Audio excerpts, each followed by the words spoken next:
kaya, terus kemudian saking kayanya dia, sampai dia takut hisapnya lama, jadi dia mencari cara supaya miskin. Gimana ya caranya supaya saya miskin? Tapi anehnya, semakin dia kepengen miskin, nggak miskin-miskin. Kalau kita kan semakin pengen kaya, nggak kaya-kaya.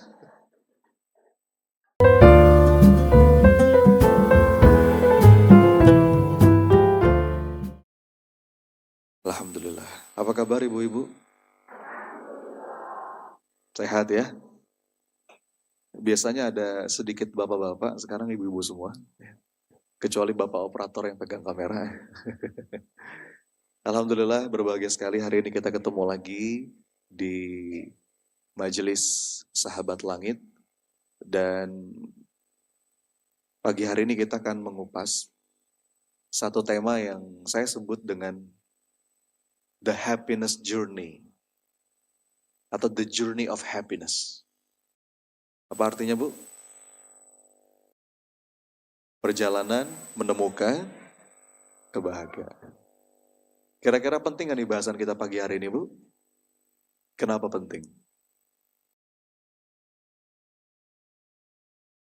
Gini, kenapa ini penting? Karena kalau saya meminjam statement dari para ahli di bidang happiness science, mereka mengatakan happiness is the ultimate currency. Wah, apa itu? Kebahagiaan itu mata uang yang paling tinggi katanya. Ya. Buktinya apa? Para pakar itu Bu punya sebuah teori, mereka menyebut dengan the five why. Coba diulang, apa? Apa artinya? Lima kenapa. Apa? 5 kenapa. The five why itu 5 kenapa. Jadi maksudnya apa? Teori ini tuh tentang apa? Orang itu kalau ditanya kenapa, Bu, kalau ditanya kenapa, maksimal 5 kali. 5 kali itu maksimal. Nanti ketemu jawabannya pasti karena kepengen bahagia. Contoh, nanti ibu-ibu di rumah tanya deh sama suaminya. Misalkan ya, Pak atau Ayah, Bi, kenapa sih mau capek-capek kerja? Siang malam, kadang-kadang berangkat gelap, pulang gelap, lembur-lembur, capek. Kenapa ya? Kenapa Pak? Kenapa sayang? Kenapa yang pertama? Jawabannya apa biasanya kalau pertama? Apa kira-kira jawabannya? Hah? Ya kan saya kepala rumah tangga gitu kan. Ya kewajiban saya cari nafkah, kewajiban saya untuk kebutuhan dan lain sebagainya. Tanya lagi, kejar lagi, kenapa yang kedua? Ya kenapa Bapak mau ambil tanggung jawab itu? Mungkin jawaban yang kedua mulai, ya karena saya kepingin anak istri saya bahagia. Saya kepengen kamu bahagia, saya kepengen anak-anak bahagia. Kejar lagi. Tanya kenapa yang ketiga. Kenapa Bapak kepengen anak istri bahagia? Karena kalau kalian bahagia, saya bahagia. Nah, ketemu tuh, baru 3 kali udah ketemu. Coba tanya. Atau gini deh, Bu, kenapa ibu mau sholat? Kenapa Bu? Jawab. Ya kewajiban ini gitu kan. Ini kewajiban Ustadz, ini perintahnya Allah. Oke, tanya lagi kenapa yang kedua. Ya kenapa? Kenapa mau jalanin kewajiban? Banyak orang yang gak jalanin kewajiban. Kenapa Bu? Mungkin jawabannya ya ini perintah Allah Ustadz. Kita hidup di dunia cuma sebentar. Kita perlu nyiapin bekal. Supaya nanti di akhirat kita lapang, kita bahagia, kita bisa masuk surga. Kenapa mau masuk surga? Ustadz, surga itu puncak kebahagiaan. Di sana kita bisa bahkan melihat wajahnya Allah dengan begitu banyak keindahan.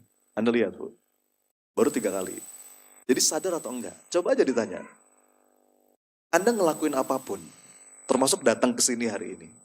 Datang ke majelis taklim, kuliah, belajar, ngaji, ibadah, memilih sesuatu.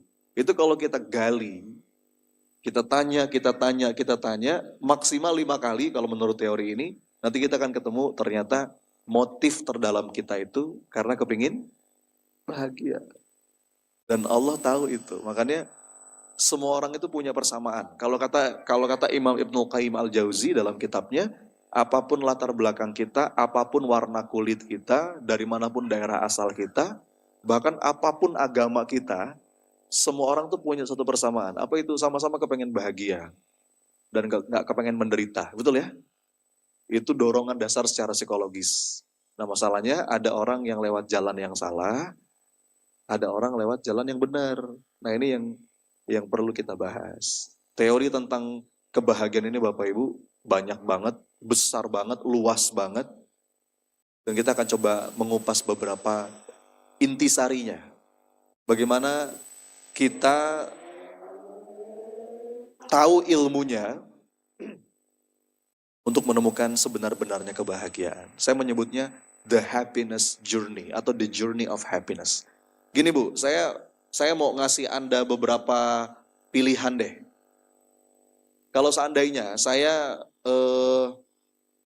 menawarkan Anda 4 pilihan makanan. Ini ada menu nih, menu makanan. 4-4-nya burger. Supaya gampang bedainnya. Ada 4 burger yang mau saya tawarkan kepada Anda. Yang pertama, burger yang pertama ini rasanya enak. Pokoknya enak di lidah. Saya jamin begitu ibu makan pasti ketagihan. Tapi dia nggak sehat. Jadi burger yang pertama, burger yang enak, tapi nggak sehat. Mau milih nggak? Yang bener. Tergantung Ustadz, kalau gratis bolehlah gitu sih. Sekali-sekali. Oke, itu yang pertama. Tadi yang pertama apa? Enak tapi nggak sehat. Ini nama teorinya the hamburger of happiness. Ya. Ini ya kalau anggaplah bisa juga diganti dengan bakso gitu. Berarti diubah nama teorinya the bakso of happiness. Ya. Tapi intinya yang pertama makanan ini enak tapi nggak sehat. Oke? Ada yang kedua. Yang kedua ini nggak enak Bu. Nggak enak tapi sehat. Pilihan yang kedua. Udah mau milih belum? Belum? Masih nunggu yang lain ya? Nah, pinter. Ya. Yang pertama enak tapi nggak sehat. Yang kedua nggak enak tapi sehat. Udah punya pilihan? Masih nunggu ya? Ada yang ketiga. Nah yang ketiga nih. Yang ketiga ini Bu, udah mah nggak enak, nggak sehat. Mau milih ini? Tapi Bapak Ibu, faktanya banyak orang milih yang ketiga. Saya akan jelasin nanti. Jadi burger yang pertama itu enak tapi nggak sehat, burger yang kedua nggak enak tapi sehat, ada burger yang ketiga disebut dengan worst burger. Dia itu burger yang udah mah nggak enak, nggak sehat. Banyak orang milih ini Bu. Kok bisa sih? Bisa. Nyatanya begitu. Nanti saya akan jelasin. Ada yang keempat. Yang keempat itu burger yang sudah dibuat sedemikian rupa sampai dia itu enak di lidah, insya Allah cocok di lidah kita, plus sehat. Coba kalau ada 4 pilihan makanan ini Bu, normalnya kita sebagai manusia, kira-kira pilih yang mana? 1-4 pilih yang mana? Kan mestinya kita milih yang keempat ya. Maksudnya apa nih Ustadz? Maksudnya apa nih Coach? Jadi 4 analogi hamburger ini ibu-ibu, itu mewakili 4 kelompok manusia dalam memandang kebahagiaan. Ya. Orang-orang yang memilih burger yang pertama, apa tadi yang pertama? Enak tapi nggak sehat. Itu mewakili kelompok yang namanya hedonis. Disebut dengan hedonistic pleasure. Paradox of hedonism. Biasanya Bu, orang-orang hedonis itu hidupnya itu cuma mentingin sekarang. Yang penting sekarang enak, yang penting sekarang happy, yang penting sekarang seneng. Terus masa depan gimana? Nggak usah dipikirin. Rumah engke, gitu ya. Boleh tuh. Yang penting sekarang aja bro, YOLO, you only live once. Nikmatin hidup ini. Yang penting sekarang happy. Nanti masa depan gimana? Itu mah. Itu kelompok hedonis. Milih enak padahal nggak sehat. Ada kelompok kedua. Tadi apa yang kedua? Nggak enak tapi sehat. Ini namanya kelompok disebut dengan red racer. Ciri khasnya tuh begini. Nggak apa-apalah sekarang saya menderita. Sekarang saya susah. Yang penting di masa depan saya bahagia. Apakah begitu? Ternyata nggak tepat juga kalau begitu Bu. Ya. Ada orang kayak gitu, nggak apa-apa lah mas sekarang saya susah, menderita, stres. Yang penting mas harapan saya, masa depan saya bahagia. Nggak apa-apa lah mas saya di dunia saya susah. Yang penting mas di akhirat saya bahagia. Apakah begitu konsepnya? Nggak gitu ternyata. Ini orang yang nggak apa-apa nggak enak, yang penting sehat. Nah gitu kan. Kalau yang pertama itu mentingin masa kini, ya masa depan dia nggak peduli. Kalau yang kedua, yang penting masa depan aja, yang sekarang dia nggak peduli. Ada lagi yang ketiga. Tadi yang ketiga apa? Dia yang nggak enak, nggak sehat itu namanya istilahnya itu paradigma nihilism, Bu. Apa namanya? Nihilism. Jadi orang-orang di kelompok ketiga ini dia udah nggak peduli dengan masa kini, apalagi masa depan. Biasanya orang-orang kayak gini tuh kejebak di masa lalu. Jadi hidup segan mati tak mau. Apa Bu? Hidup segan, dia biasanya punya traumatic life event yang dia belum bisa move on. Jadi orang-orang udah putus asa dengan kehidupan. Orang-orang di kelompok ketiga ini dimotivasi kayak gimana pun susah Bu. Dikasih motivasi, dikasih semangat, ngapain sih? Jadi udah gak ada gairah hidupnya. Istilahnya itu paradigma nihilism. Dia gak hidup di masa kini, juga gak peduli dengan masa depan. Biasanya dia punya traumatic experience yang itu membekas di hatinya sampai dia tuh hidup udah gak ada girohnya lagi. Ya. Udah gak ada energinya lagi. Udah apatis. Nah istilahnya tuh apatis. Jadi dia hidup tapi mati. Bagaimana ya jelasin ya? Ya. Dibilang hidup juga enggak. Dibilang mati juga masih hidup. Ya. Tadi hidup segan mati tak mau. Itu yang ketiga. Tentu yang kita harapkan, mudah-mudahan kita bisa masuk ke dalam golongan yang keempat. Yang keempat inilah yang disebut dengan the real happiness. Iya. Betul, kita perlu memprioritaskan dan mengutamakan kehidupan yang di depan, betul ya? Karena ayatnya walal akhiratu khairul laka minal. Carilah kata Allah apa-apa yang sudah Allah siapkan untukmu di negeri akhirat nanti. Itu yang perlu kita utamakan. Tapi jangan lupa kita juga punya bagian di dunia. Dalilnya itu wabtaghi fima ataqallahu darul akhirah wala tansa nasibaka minad dunya. Allah itu pengen Bu, iya betul, akhirat itu yang kita tuju. Tapi kan untuk sampai sana kita di dunia sekarang, betul ya? Dan ternyata sadar gak sih Bu, burger yang keempat ini adalah yang sering kita minta dalam setiap doa kita. Doa yang mana? Iya. Rabbana atina fid dunya hasanah wa fil akhirati hasanah. Ya Allah, karuniakanlah kepadaku hasanah. Nah hasanah ini Bu, kalau digali maknanya dalam banget. Itulah luar biasanya bahasa Arab ya.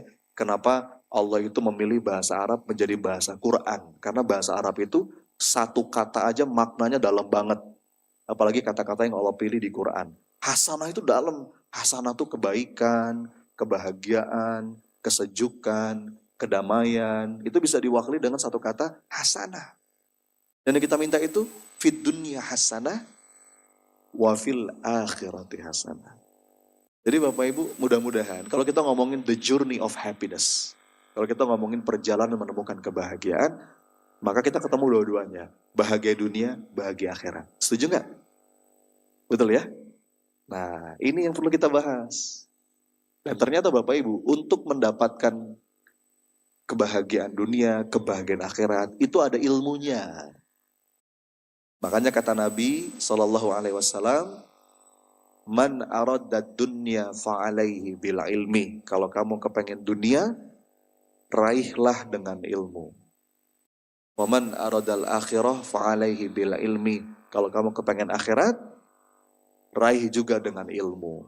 Wa man aradahuma fa'alaihi bil ilmi. Kalau kamu kepengen dunia akhirat, kepengen dua-duanya, raih dengan ilmu. Dan kebahagiaan itu Bu ada ilmunya. Iya. Segala sesuatu itu Bu, itu ada ilmunya. Jangankan untuk hal yang besar, hal yang kecil aja tuh ada ilmunya. Sesuatu yang kayaknya sepele Bu, kalau kita nggak tahu ilmunya jadi susah, betul nggak? Apa misalkan masang gas. Masang gas itu Bu, bagi yang nggak tahu ilmunya, susah nggak? Mengerikan. Buka galon tuh ada ilmunya. Ya, kalau nggak ada ilmunya jadi susah. Begitu udah tahu, oh gini doang caranya, gitu kan? Nah, ngomong gini doang itu kan baru kita ucapkan kalau kita tahu ilmunya. Apalagi kalau ngomongin kebahagiaan, ini kompleks Bu. Dan saya akan coba rangkum Bu, materi ini menjadi cukup padat. Ya. Bagaimana nih ilmunya Coach, bagaimana ilmunya Ustadz yang bisa kita jadikan panduan untuk menemukan kebahagiaan yang sejati di dunia dan juga di akhirat. Kita akan melewati, ibu-ibu, 3 tapak perjalanan. Kalau saya menyebutnya the maps, the happiness journey maps. Jadi kalau kita bikin peta Bu, peta perjalanan gitu ya, untuk menemukan kebahagiaan, paling tidak kita akan melewati 3 titik, 3 destinasi. Ini sudah saya ringkas sedemikian rupa agar mudah difahami. Apa itu Mas? 3 destinasi yang akan kita lewati dalam perjalanan. Kan judul kita perjalanan ya Bu. Perjalanan itu kan ya perjalanan. Kalau Ibu buka aplikasi ojek online, kita kan perlu menentukan titik tuju kita, betul ya? Tadi tuh titik tuju kita udah sama semua. Apa? Titik tuju kita itu bahagia dunia akhirat, gitu kan?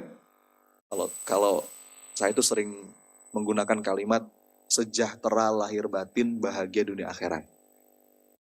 Itu biasanya yang paling diinginkan kita sebagai manusia. Kita pengen sejahtera, bukan cuma lahirnya sejahtera, tapi batinnya sejahtera. Dan kita pengen bahagia, bukan cuma di dunia, tapi juga di akhirat. Itu titik tuju kita ujung tuh. Sejahtera lahir batin, bahagia, dunia akhirat. Nah untuk menuju titik itu kan ada jalurnya, betul ya? Kita akan melewati beberapa titik. Nah ada 3 titik paling tidak Bu. Yang pertama, titik yang paling dekat. Apa yang disebut dengan material happiness. Material happiness. Apa Bu? Apa itu? Kebahagiaan yang berkaitan dengan hal-hal yang bersifat materi. Itu titik pertama tuh. Kebahagiaan materi. Ini penting gak? Penting gak? Jangan bilang ini gak penting. Ya. Ini penting Bu. Perlu kita tahu ilmunya. Ya. Ibu-ibu udah tahu belum? Penyebab penyakit stroke. Ternyata penyebab penyakit stroke itu adalah ketidakseimbangan antara stroke gaji dan stroke belanja.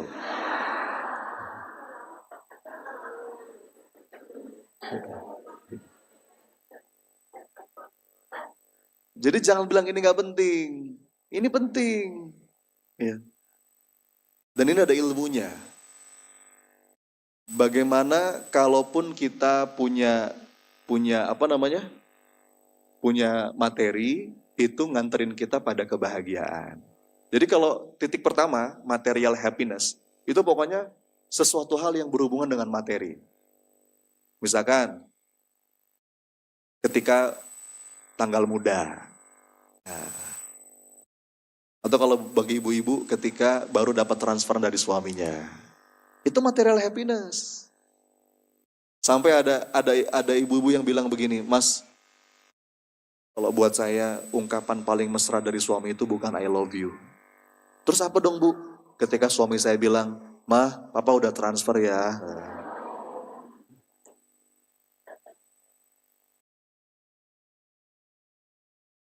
Itu titik nomor satu dan itu penting perlu kita bahas. Dan memang sudah setelan kita begitu Bu. Ya, jadi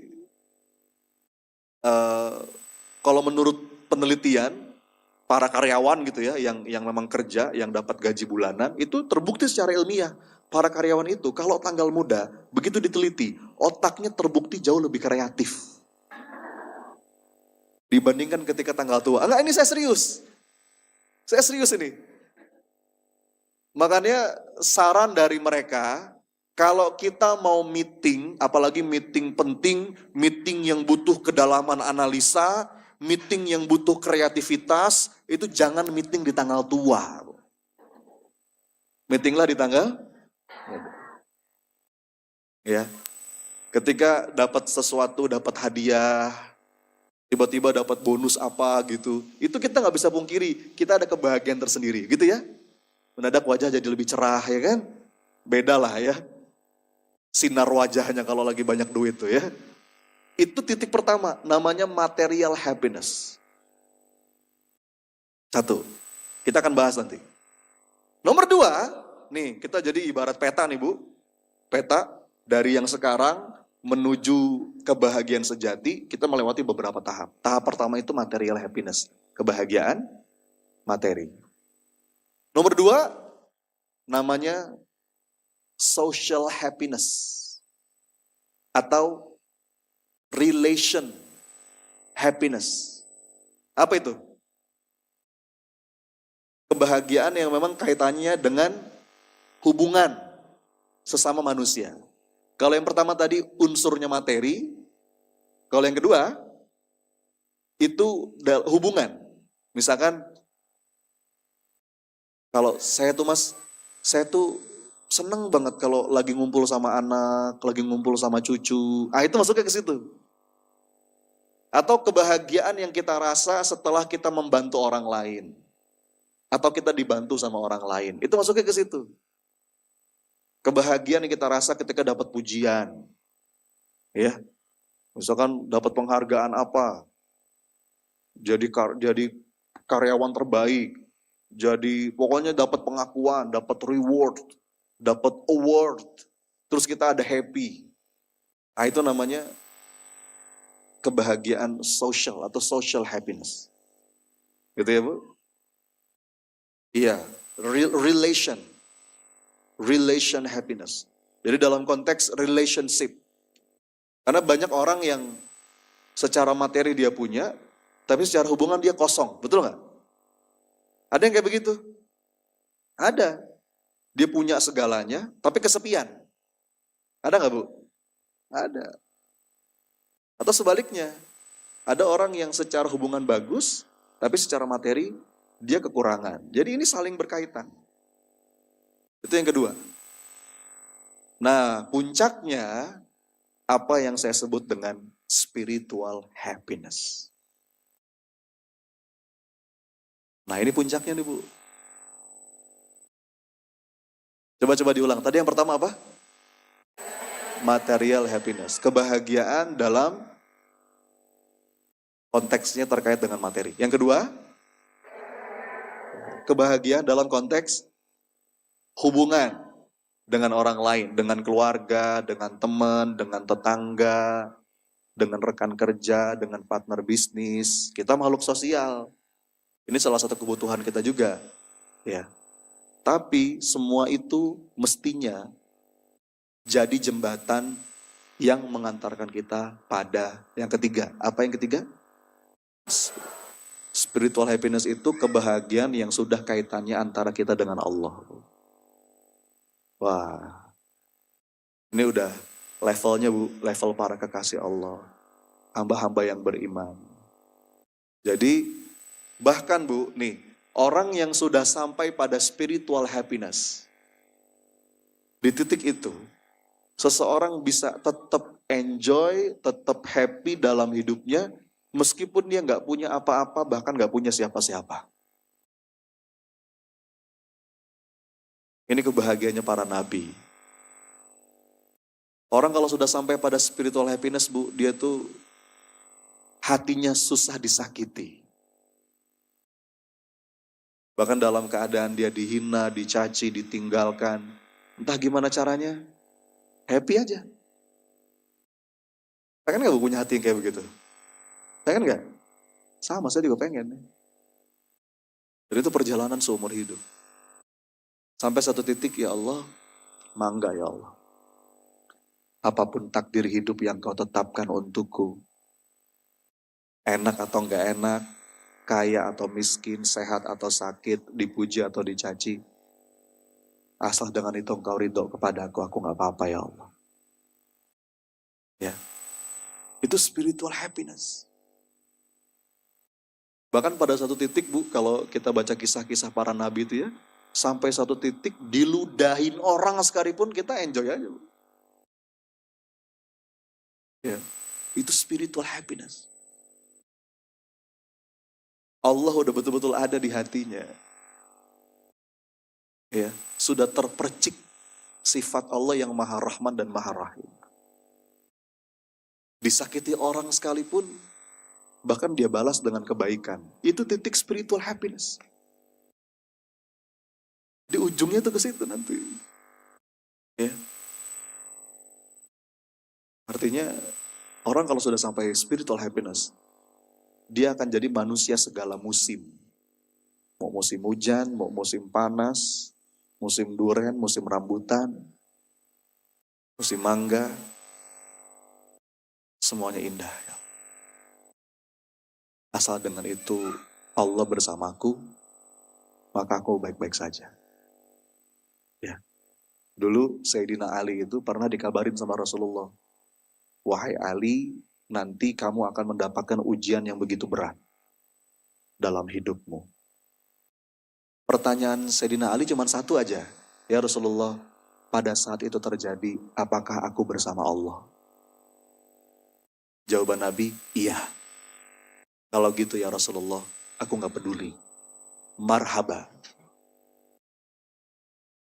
Yang penting aku bersama Allah, apapun ujian aku hadapi, aku gak peduli. Kalau kata Maulana Rumi, bahkan aku mencintai masalahku. Kenapa?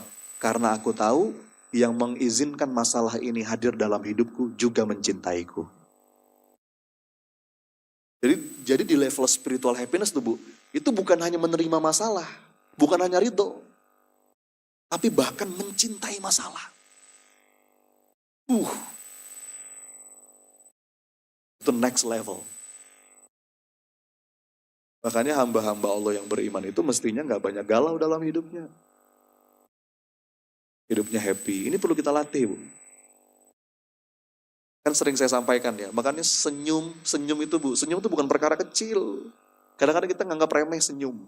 Senyum itu Bu, itu perkara besar. Senyum tuh ekspresi yang paling jelas ridhonya hati seorang hamba. Begitu pula sebaliknya, merengut. Itu bukan perkara kecil Bu. Apa? Baut ya?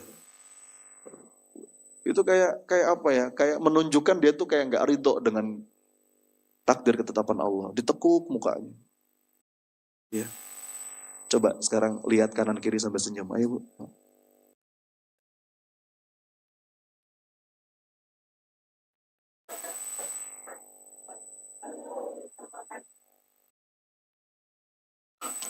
Nah, 3 itu kira-kira bahasan kita. Ini perlu dibahas kan nih?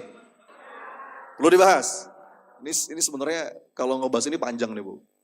Saya bahasan lengkap ini saya punya satu kelas seminar, ya, judulnya Happiness Journey. Itu paling tidak butuh 3-4 jam. Ya. Tapi insya Allah saya akan padatkan, mudah-mudahan bisa saya kebut ya. 1 jam kurang lebih, ya, lebih sedikit kita bisa tuntas bahas ini. Siap kira-kira? Jadi saya agak ngebut nih ya. Tolong pakai sabuk pengamannya. Kita bahas dulu yang pertama. Apa yang pertama tadi?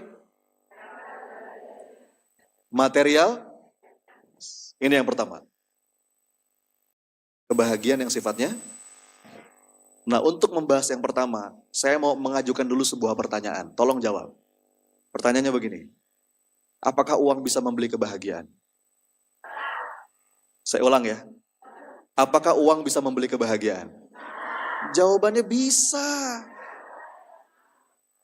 Kalau ada yang bilang nggak bisa, nggak tahu aja belanjanya di mana.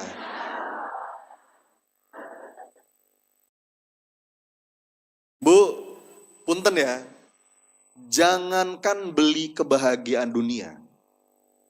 Bahkan beli kebahagiaan akhirat pun bisa. Dalam tanda petik. Lengkap nggak kira-kira?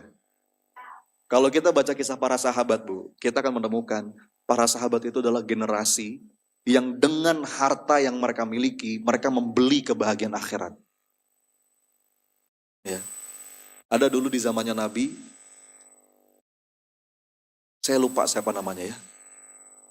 Bukan Abdurrahman bin Auf, ada seorang sahabat Nabi, pengusaha kaya raya juga. Jadi dia tuh tinggal di Mekah, jadi pengusaha kaya raya, berhasil, sukses. Lalu ketika Rasulullah diutus menjadi Rasul, ya, dia beriman. Dan ketika hijrah ke Madinah, dia hijrah. Ketika dia hijrah, dia bawa semua hartanya. Mau ke Madinah. Terus ketika dalam perjalanan, dia dicegat sama kafir Quraisy. Ditanya, mau kemana kamu? Saya mau ikut Rasulullah hijrah ke Madinah. Kata musyrikin Quraisy, enak aja kamu. Bertahun-tahun kamu di Mekah, kamu bisnis di sini, meraup keuntungan. Terus sekarang kamu mau pergi ke Madinah, bawa semua ini. Apa kata sahabat ini? Ya udah, sekarang gini. Bagaimana kalau saya tinggalkan semua harta saya? Semua yang saya miliki di kota Mekah, silahkan. Kamu ambil, tapi izinkan saya pergi bersama Rasulullah ke Madinah. Kata musyrikin Quraisy, oke, kalau gitu fair. Silakan pergi, tinggalkan semua yang kamu miliki di sini. Pergi, Bu. Nol. Gak bawa apa-apa. Begitu Rasulullah dengar kabar ini, apa kata Rasulullah? Dia sudah membeli akhirat dengan harta yang dia miliki. Jadi bisa, Bu. Abu Bakar itu dulu, Bu. Tahu gak kisah? Abu Bakar itu membebaskan Bilal bin Rabah. Ibu tahu Bilal bin Rabah? Siapa? Salah seorang sahabat Nabi yang mantan budak, berkulit hitam, yang suaranya indah, ya, yang sering diminta untuk menjadi muazin sama Rasulullah. Bilal itu, Bu, dulu kan dia budak. Dan ternyata diam-diam ketika Rasulullah mulai berdakwah, dia beriman kepada Allah dan kepada Rasulnya. Begitu ketahuan sama majikannya, Bu, namanya Umayyah bin Khalaf. Majikannya Bilal bin Rabah. Marah majikannya.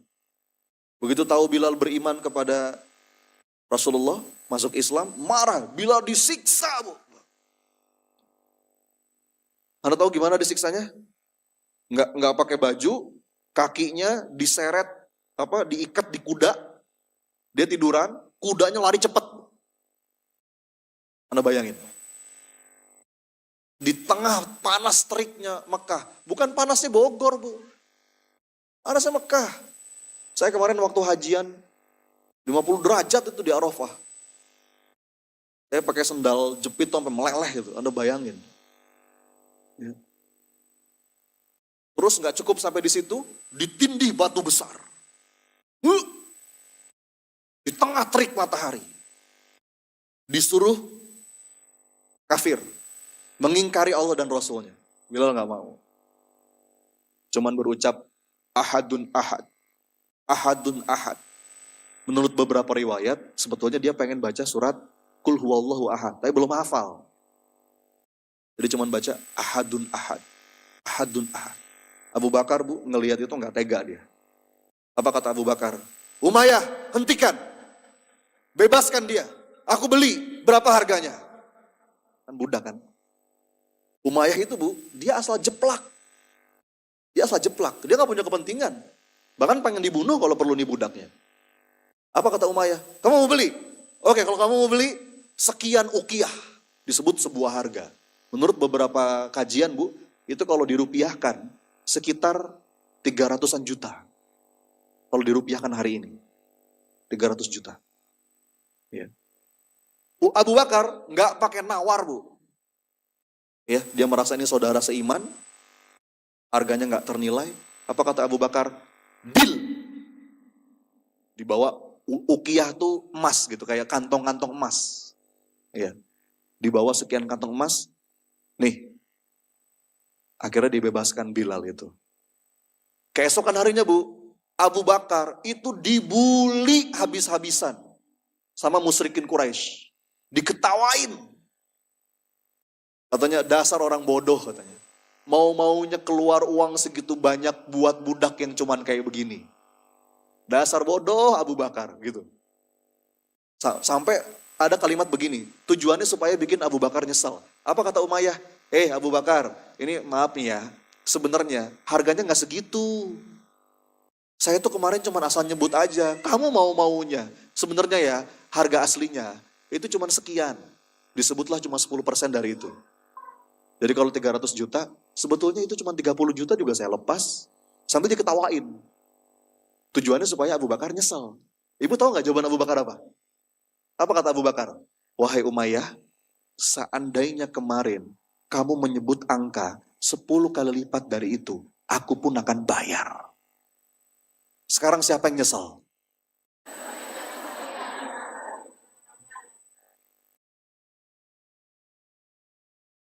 Artinya kalau kemarin harganya 3M, aku akan bayar. Gantian siapa yang nyesel sekarang? Itu lihat, Bu. Makanya Abu Bakar itu salah seorang sahabat yang amalnya gak bakal kekejar sama siapapun. Belum lagi Abdurrahman bin Auf. Itu kisah-kisah para sahabat yang membeli akhirat dengan uang yang dia punya.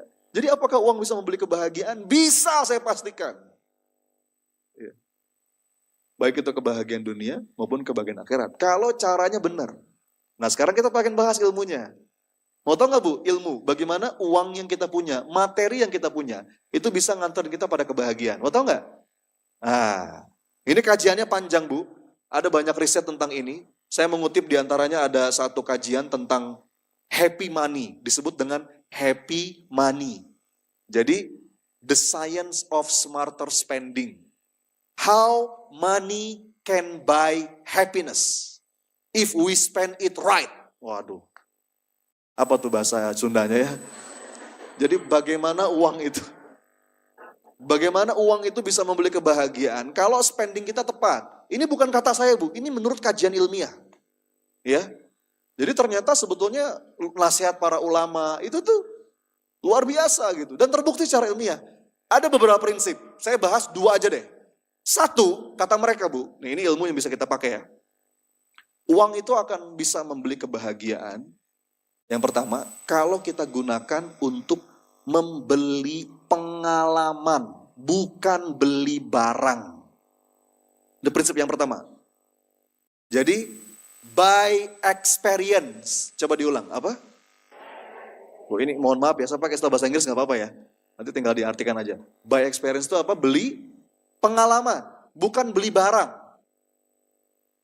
Kata mereka, if you want to be happy with your money, buy experience a lot, not things. Bukan barang, tapi gunakan uang Anda untuk beri pengalaman. Kenapa?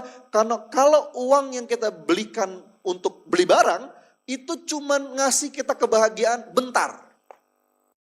Durasinya singkat. Bahkan ada beberapa barang, menurut penelitian, yang kalau kita beli, bahagia sebentar cuma 30 detik, habis itu udah. Durasinya pendek, ini menurut riset, bukan kata saya. Ya. Dan kalau barang itu Bu, nggak ada habisnya. Ya. Kalau kita ngikutin terus, nggak ada habisnya. Tapi kalau kita gunakan untuk beli pengalaman itu lebih last longer. Gini, saya sering ngasih contoh begini Bu. Beli pengalaman tuh gini, contoh ya, ini pengalaman saya pribadi. Dulu mungkin tahun 2016 ya, ketika saya awal-awal pertama kali jadi pembimbing umroh waktu itu. Tiba-tiba Bu, saya waktu sampai Madinah, nggak tahu kenapa, saya tuh kepikiran, ya Allah saya pengen deh berkunjung ke kota Badr. Tahu Badr Bu? Badar itu tempat terjadinya perang Badar. Itu kira-kira kalau dari Madinah itu 100 kilometer lah. Kalau naik mobil itu 2 jam. Ya. Biasanya kalau jamaah haji, jamaah umroh jarang yang ke sana karena jauh. Dari kota Madinah lumayan jauh. Tapi saya tiba-tiba kepengen ke sana, ya Allah, mumpung saya lagi di sini. Ya.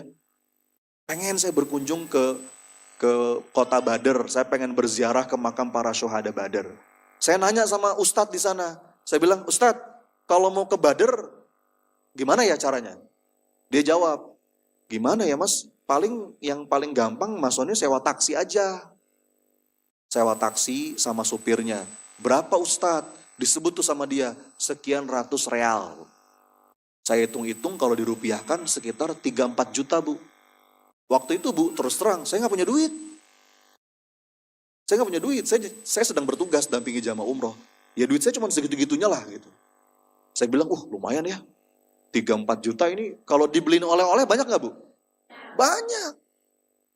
Saya mikir aja, saya bilang gimana ya? Tapi saya tahu ilmu ini. Saya bilang,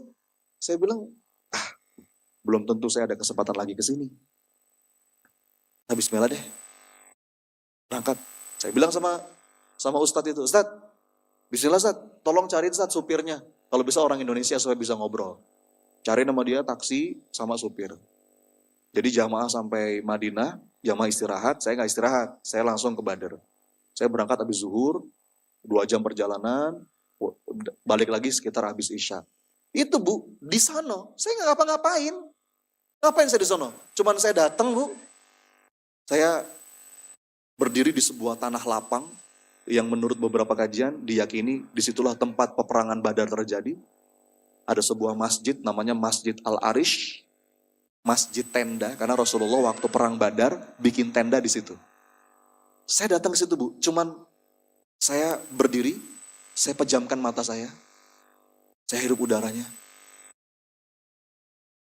Dalam hati saya bayangin, ya Allah, di tempat ini malaikat pernah turun.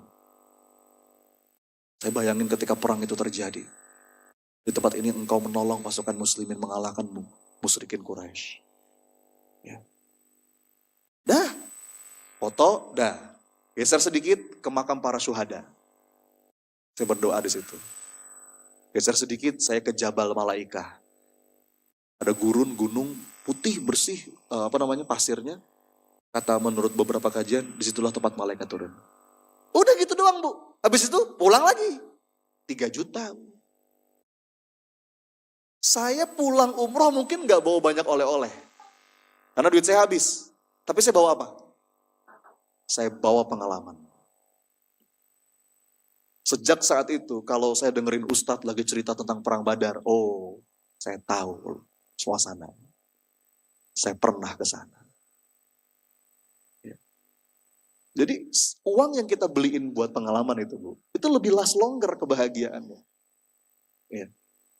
Makanya kalau saya Bu, saya termasuk yang hobi traveling. Bukan berarti saya punya banyak uang, enggak.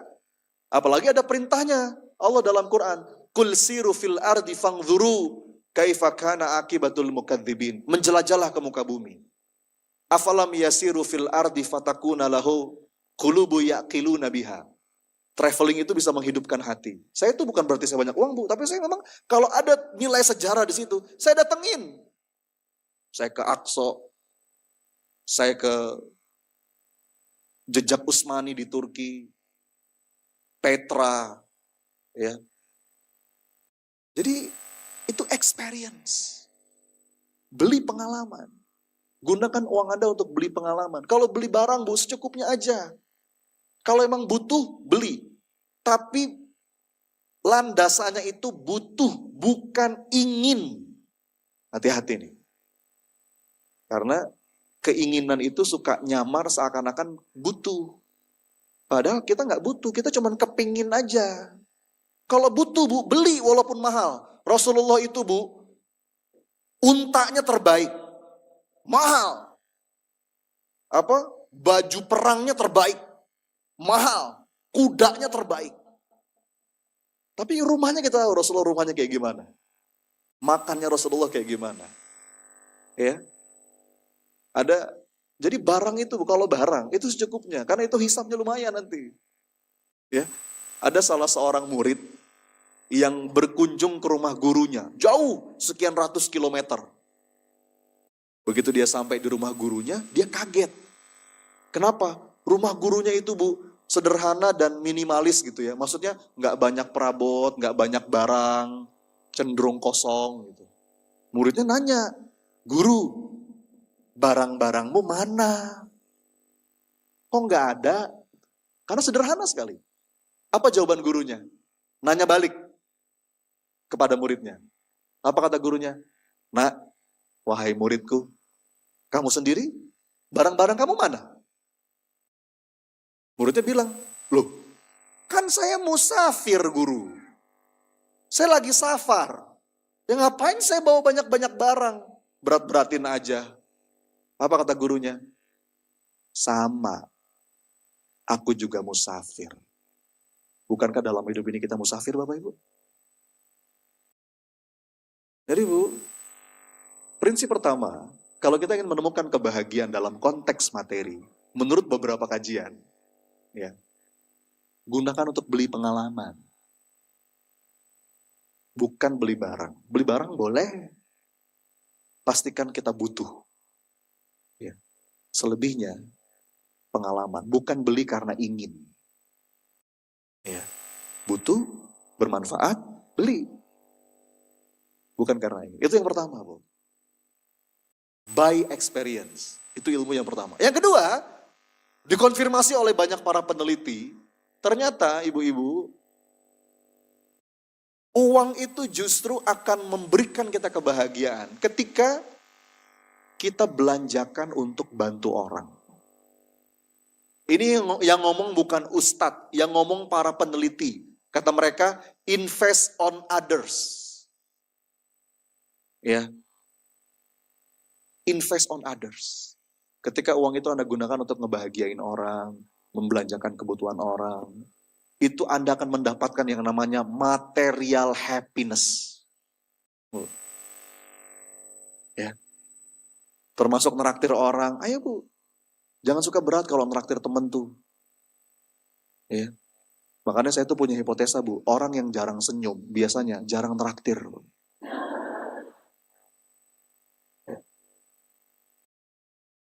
Kenapa? Karena yang gratis aja dia nggak mau ngasih, apalagi yang bayar. Saya tuh punya temen Bu, yang hobinya neraktir. Apakah dia berlebihan? Enggak, dia juga pas-pasan. Tapi itu hobinya neraktir. Kalau saya main ke rumahnya, "Mas Oni ayo, kita makan." Beberapa kali saya kalau waktu di kasir tuh saya agak berantem. "Saya yang bayar." "Jangan Mas." Terus dia ngomong gini, "Mas, tolonglah saya pinjem perutnya Mas Oni." Loh, maksudnya apa? Pinjem perut maksudnya apa? "Mas, makanan yang Mas Oni makan, itu kan gak semuanya jadi kotoran. Ada yang jadi tenaga, ada yang jadi energi. Dengan itu Mas Oni beraktivitas, beribadah. Mudah-mudahan Mas saya kecipratan pahalanya." Oh, mindsetnya begitu. Makanya orang kalau yang ngerti begini Bu, itu berebutan tuh. Traktir tuh. Bukan begitu bilnya datang pura-pura lihat HP. Kalau perlu dulu-duluan ke kasir. Nggak ada cerita Bu, ini pegang, nggak ada cerita Anda banyak meraktir orang, nyenengin orang makin miskin, nggak ada ceritanya. Ya. Ini sunnatullah Bu. Ini sunnatullah Bu. Bahkan orang yang nggak beriman aja Bu, ini udah hukumnya Allah. Orang yang nggak beriman aja, kalau dia banyak berbagi, itu pasti berbalik. Ya, bedanya apa? Kalau nggak beriman, Allah kasih balasannya di dunia tuntas. Tapi kalau yang beriman itu masih punya nilai untuk akhirat. Ya, jadi bahkan ada kisah ya. Walaupun ini kisah ini ada yang bilang doif, tapi ini cukup populer tuh. Kisah yang tahu nggak Bu? Sahabat Nabi yang kaya, terus kemudian saking kayanya dia, sampai dia takut hisapnya lama. Jadi dia mencari cara supaya miskin. Gimana ya caranya supaya saya miskin? Tapi anehnya, semakin dia kepengen miskin, nggak miskin-miskin. Kalau kita kan semakin pengen kaya, nggak kaya-kaya. Jadi dia mencari peluang, pokoknya kalau ada peluang sedekah, dihabisin. Tapi anehnya, nggak habis-habis. Ya, ada kisah kurma busuk tuh, pernah denger nggak? Ya. Ini ada yang bilang ini doif, tapi ibrohnya lah kita ambil ya. Jadi ketika itu, Ada sebuah kejadian Bu, di Madinah itu, karena satu dan lain hal, kurmanya busuk. Kurma warga Madinah tuh busuk. Terus seorang sahabat yang kaya ini, dia berpikir, ini kesempatan saya nih buat miskin. Ini kesempatan saya, dia takut hisapnya lama. Akhirnya dia umumkan, wahai warga Madinah, mana-mana sini yang punya kurma busuk. Aku beli dengan harga kurma terbaik. Aku beli. Wah, seneng semua. Seneng, ini. Wah, dibeli sama dia. Sampai duitnya habis. Akhirnya aku miskin. Anda tahu Bu, kisah selanjutnya gimana? Kisah selanjutnya, ternyata di sebuah daerah itu lagi ada wabah. Ya. Tapi bukan COVID, bukan ya. Di sebuah wadah, ternyata penawarnya, obatnya itu kurma busuk. Datanglah utusan daerah ini ke Madinah, dicari siapa yang punya kurma busuk, aku beli 2 kali lipat dari harga kurma terbaik. Kaya lagi Bu, coba.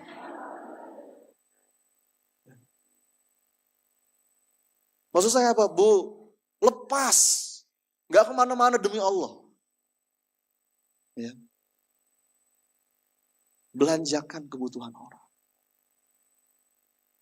Itu tuh balik, itu udah sunatullah Bu. Sebagaimana kalau saya, mohon maaf ya, kalau saya lemparin botol ini, pasti jatuh nggak? Pasti jatuh nggak? Tuh, pasti jatuh. Sama. Ini sunatullah, berbagi juga sunatullah. Jangan pelit. Kalau Anda pengen menemukan material happiness, rumus pentingnya berhenti jadi orang pelit. Lepas. Dan kalau perlu digabung nih Bu, antara pengalaman, experience, dengan berbagi. Maksudnya gimana? Gini, kalau misalkan Anda mau berbagi via transfer, itu bagus. Teruskan. Ada bencana alam, termasuk Palestina, apa segala macam, Anda transfer, bagus. Tapi coba sesekali, Anda juga pakai pengalaman, turun ke jalan. Itu beda rasanya Bu. Aduh, betul. Sesekali nih Bu, kalau perlu diprogramkan ya, teman-teman sahabat langit, bikin experience, turun jadi volunteer. Saya beberapa kali tuh diajak sama teman-teman di daerah, ada namanya gerakan berbagi. Saya pernah waktu di Kalimantan tuh diajak sama teman-teman saya di sana, bagi-bagi kebutuhan pokok, tapi jauh di pelosok gitu Bu. Kita berjam-jam naik mobil, udah gitu parkirnya jauh, nyebrang sungai, bawa beras, bawa minyak. Terus dengan tangan kita sendiri, kita ngasih, Pak, ini dari kami, mudah-mudahan bermanfaat. Aduh, itu rasanya beda, Bu. Beda. Dibandingkan kita sekedar transfer. Transfer bagus, terusin. Tapi sesekali coba get the experience. Anda akan menemukan sesuatu yang gak bisa dijelaskan. Ya. Makanya dulu kisah Sayyidina Umar pernah dengar ya. Sayyidina Umar itu Bu, ketika jadi khalifah, dia belusukan. Sampai ada kisah yang terkenal, tahu nggak? Yang dia ketemu ibu-ibu yang masak batu. Pernah dengar nggak? Ada ibu-ibu lagi masak, masaknya nggak beres-beres. Itu anaknya nangis terus. Dia masak aja terus. Ditegur sama Sayyidina Umar, Bu, masak apa sih? Lama amat. Ini malam-malam Bu. Dia sebagai khalifah, dia pengen tahu keadaan rakyatnya. Bu, masak apa sih? Itu anaknya kasihan, nangis, lama amat masaknya. Kira-kira gitulah. Terus ibu ini ngomong, ya iya Pak, gimana saya nggak lama, orang saya masak batu. Loh, maksudnya gimana? Anak saya lapar Pak, saya nggak punya apa-apa. Jadi ya saya pura-pura aja masak, nanti juga dia capek tidur sendiri. Umar Bu, melihat itu nangis Umar. Ya Allah, ampuni aku kata Umar. Akhirnya Bu, dia gotong dengan tangannya sendiri kebutuhan-kebutuhan pokok untuk ibu itu. Begitu dikasih, apa kata ibu itu? Pak, makasih ya. Sungguh engkau lebih baik daripada Umar bin Khattab gitu. Dia nggak tahu kalau itu zaman dulu belum ada Facebook Bu. Padahal itu Umar. Apa kata Umar? Iya Bu, tolong doain ya Bu ya. Mudah-mudahan Umar bisa lebih baik. Jadi kalau kita get the experience, itu beda, itu melembutkan hati banget. Nah anak-anak kita juga tuh Bu, kalau perlu, cucu-cucu kita kalau perlu. Ketika study tour, ketika field trip gitu ya. Kalau perlu jangan cuman ke Dufan, jangan cuman ke Taman Safari, jangan cuman ke yang happy-happy. Justru field tripnya itu aja. Ke tempat-tempat mungkin anak-anak yatim, di Bogor ada yatim village, ada beberapa tempat. Yang memang kita dengan tangan dia sendiri, kita ajarin dia berbagi. Nah ini. Ya. Kita ajarin dia mentalnya tuh mental kaya. Mentalnya mental berbagi. Ajarin anak-anak kita, Bu, bahwa ini titipan dari Allah, bukan punya kita. Kalau saya, Bu, saya selalu bilang sama anak-anak saya. Dari dulu saya diajarin kayak begitu. Kalau saya lagi punya apapun, saya bilang sama anak-anak, nah ini bukan punya Abi. Ini titipan dari Allah. Jadi kalau suatu hari pemilik sejatinya ngambil, kamu jangan berat. Lepas. Ya. Itu yang pertama. Apa yang pertama? Material happiness.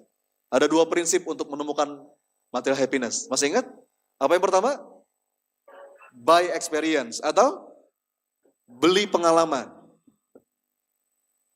Gunakan uang kita untuk banyak-banyak beli pengalaman, tentu pengalaman yang positif, ya, daripada beli barang. Ya.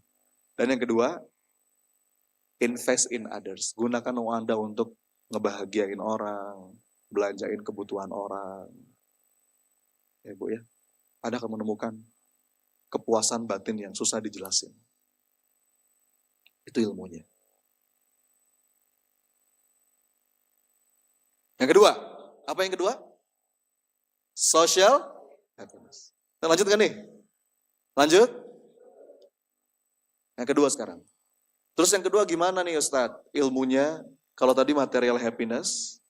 Yang kedua, bagaimana prinsipnya supaya kita menemukan social happiness. Bagaimana kita punya hubungan yang kuat dan bahagia dengan orang-orang di sekitar kita. Terutama dan yang utama orang-orang dekat kita. Mungkin pasangan, anak, baru kemudian meluas lagi, saudara, keluarga besar, teman. Ini ada ilmunya, ini penting Bu. Ada beberapa prinsip, Bu Ibu sekalian. Satu, prinsip pertama ya. Prinsip pertama itu untuk punya hubungan yang membahagiakan, hubungan yang kuat dan bahagia, itu adalah make time. Coba diulang, apa? Apa artinya?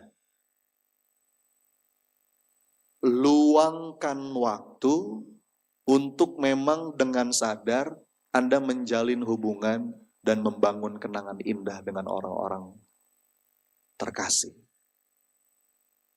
Bapak Ibu, ini penting. Jangan sampai kita sibuk. Sampai kita nggak punya kesungguhan untuk meluangkan waktu, membangun kenangan indah dengan orang-orang yang kita cintai. Bu, katanya, kata guru saya, dan ini dikonfirmasi oleh beberapa penelitian. Ibu tahu nggak, apa yang paling disesali oleh orang-orang ketika menjelang meninggal dunia? Hah? Ternyata, ini kesaksian Bu. Jadi ada namanya seorang suster, namanya Suster Broni. Dia itu pekerjaannya Bu, merawat pasien-pasien paliatif. Tahu nggak Bu apa itu pasien paliatif? Pasien paliatif itu pasien di rumah sakit yang secara medis sudah dipastikan nggak bisa sembuh lagi. Jadi dia dirawat di rumah sakit itu cuman sekedar ya nunggu ajal aja. Meningkatkan kualitas hidupnya. Nah, pasien-pasien itu diwawancara sama suster ini. Di antara pertanyaannya adalah, apa yang paling kamu sesali? Seandainya saja kamu bisa memutar waktu, kira-kira apa yang ingin kamu ubah? Gitu Bu. Dan Ibu-ibu tahu hasil risetnya apa? Ternyata yang paling disesali orang ketika mau meninggal, itu bukan kurang banyak duit, bukan. Bukan nyesel belum punya rumah impian, bukan. Bukan nyesel belum kesampaian punya mobil idaman, bukan. Anda tahu Bu? Apa penyesalan terbesar? Satu, jelas kurang ibadah, kurang sedekah, kurang taat. Yang kedua, kurang meluangkan waktu dengan orang-orang yang dia cintai dan mencintainya.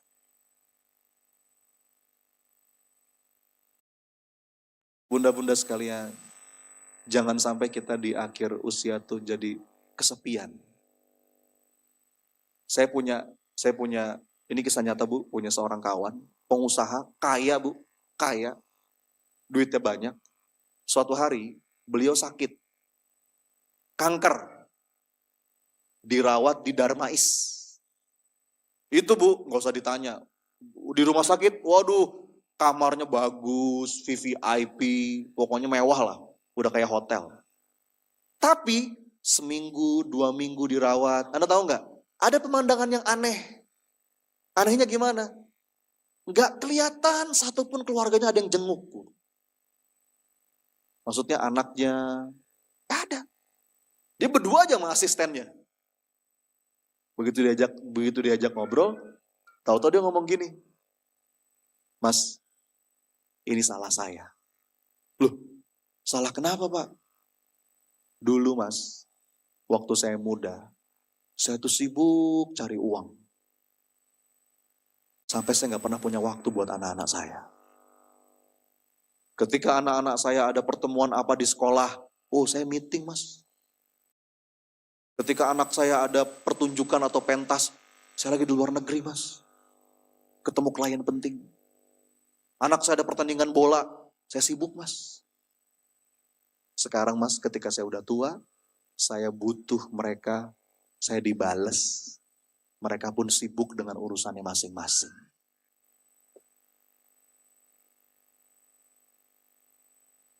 Ibu-ibu sekalian, cinta itu dibangun dengan kenangan indah. Kalau kita nggak punya cukup banyak kenangan indah, nggak ada rasa cinta dan rindu itu nggak ada. Saya itu pernah Bu di tebing tinggi, saya ingat banget, ada seorang peserta kelas saya, dia ngomong gini, Mas Sony, Ustadz, saya tuh heran, kenapa? Nggak tahu ya, jujur ya Ustadz katanya, kenapa? Saya tuh nggak ada kangen-kangennya sama orang tua. Kenapa ya Ustadz? Saya tuh paling pulang setahun sekali, itu pun kalau lebaran karena takut kualat aja. Tapi saya tuh nggak ada kangen dalam hati saya. Itu besar kemungkinan dia nggak punya kenangan indah. Makanya Bu, luangkan waktu. Kalau saya bilang sama istri saya, tolong kabarin kalau ada agenda anak di sekolah, kabarin saya. Itu akan saya jadikan prioritas. Kalau perlu, yang lain jadwal apapun saya geser. Kalau perlu saya izin. Itu penting. Pernah suatu hari saya nemenin anak saya Bu, ada agenda berenang di sekolah. Saya nemenin anak saya. Saya bapak-bapak sendiri, yang lain ibu-ibu semua. Itu penting Bu. Dan jangan bilang kita nggak punya waktu. Kita kan selalu punya waktu kalau kita anggap itu penting. Sibuk itu ilusi. Ini tentang prioritas. Kalau Anda anggap penting, Anda akan selalu punya waktu. Contohnya, ibu-ibu pernah nggak punya waktu ke toilet? Ibu kenapa nggak ke toilet? Nggak punya waktu, Ustaz. Contoh lain ya, kalau contoh nyata nih Bu. Ada orang hobi nonton bola. Itu Bu, kalau orang hobi nonton bola, apalagi kalau ada Piala Dunia. Itu Piala Dunia Bu, siaran langsungnya jam berapa? Dini hari Bu, jam 2, jam 3. Tapi kalau orang suka bola Bu, mendadak punya waktu dia buat nonton. Padahal Bu, hari-hari biasa, tahajud, boro-boro. Kalau kita anggap penting, kita punya waktu. Makanya Bu, kalau kami, dari dulu saya diajarin sama guru saya. Dan Alhamdulillah sampai sekarang Allah istiqomahkan. Saya selalu punya jadwal, setiap bulan tuh namanya one-on-one bonding experience. Ya, jadi ada family time, kalau family time tuh bareng-bareng. Ya, ini penting, minimal nih Bu, seminggu sekali aja. Kumpul semua. Sekedar makan malam bareng, sholat berjamaah bareng. Ringan-ringan aja. Ya. Tapi ada juga one-on-one bonding experience. Kalau kami nyebutnya ngedate. Ada jadwalnya tuh. Ngedate bareng Abi, ngedate bareng Umi. Itu anak-anak udah ngerti. Iya. Saya punya anak 3 Bu. Ada jadwalnya. Saya ngedate sama anak pertama saya. Kalau anak pertama saya Bu, laki-laki suka bola. Biasanya saya nonton bola. Kemarin saya nonton bola di Gelora Bung Karno, Indonesia lawan Australia. Besok saya nonton lagi lawan Arab Saudi. Saya kalau sama anak pertama saya biasanya ngedate-nya apa? Nonton bola. Berdua aja Bu. Ya. Ada kenangan yang bareng-bareng, ada kenangan itu yang akan dia kenang. Karena dulu almarhum bapak saya begitu, Bu. Yang paling saya kangen terus sama almarhum ayah saya, yang menggerakkan saya untuk mendoakan dia, itu karena kenangan indah. Banyak kenangan indah saya sama ayah saya. Setiap kali saya ingat kenangan itu, Rabbik firli wali walidayya warhamhuma kama rabbayani. Nanti ada jadwal saya sama anak kedua saya. Anak kedua saya perempuan. Kalau sama anak kedua saya biasanya shopping.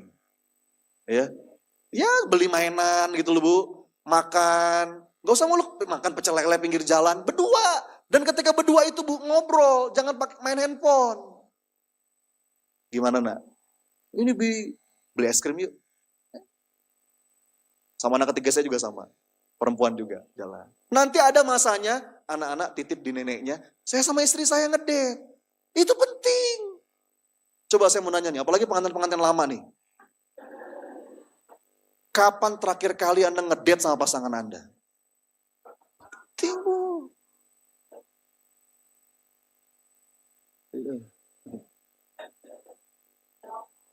Atau gini deh, nggak usah jauh-jauh ngedate deh. Kapan terakhir kali Anda bilang I love you sama pasangan Anda? Ayo. Jangan sampai kita bilang I love you sama pasangan kita. Misalkan Pak, Ma, WA gitu ya. I love you. Dijawabnya apa? Kamu salah kirim ya. Saking jarangnya gitu loh. Kayak aneh banget gitu kan. Atau lebih parah lagi, kita WA, I love you, dibalasnya apa? Maaf, nomor siapa ini ya? Enggak, ini, Bu, ini penting. Luangkan waktu. Ya dengan pasangan, dengan anak. Bahkan, Bu, nih ada satu nasihat dari para ulama. Saya mau nanya, Bu, dalam agama kita, begadang itu dibolehkan nggak? Kan basicnya nggak boleh ya. Begadang nggak boleh, Bu. Kan lagunya ada. Begadang, jangan begadang, kalau tiada arti. Basically, secara hukum dasar, begadang tuh nggak boleh. Malah yang paling baik itu kalau bisa habis isya tidur, gitu kan? Supaya bangun malam, subuh nggak kesiangan. Kecuali ada alasan, apapun itu alasannya dibolehkan. Tapi secara basic, begadang tuh nggak boleh. Tapi ternyata ada begadang yang dibolehkan, bahkan berpahala, kata para ulama. Serius saya, mau tau nggak? Begadang apa? Bukan. Begadangnya suami istri untuk saling berbincang-bincang. Serius saya. Yang gak punya suami gimana? Lain cerita itu ya.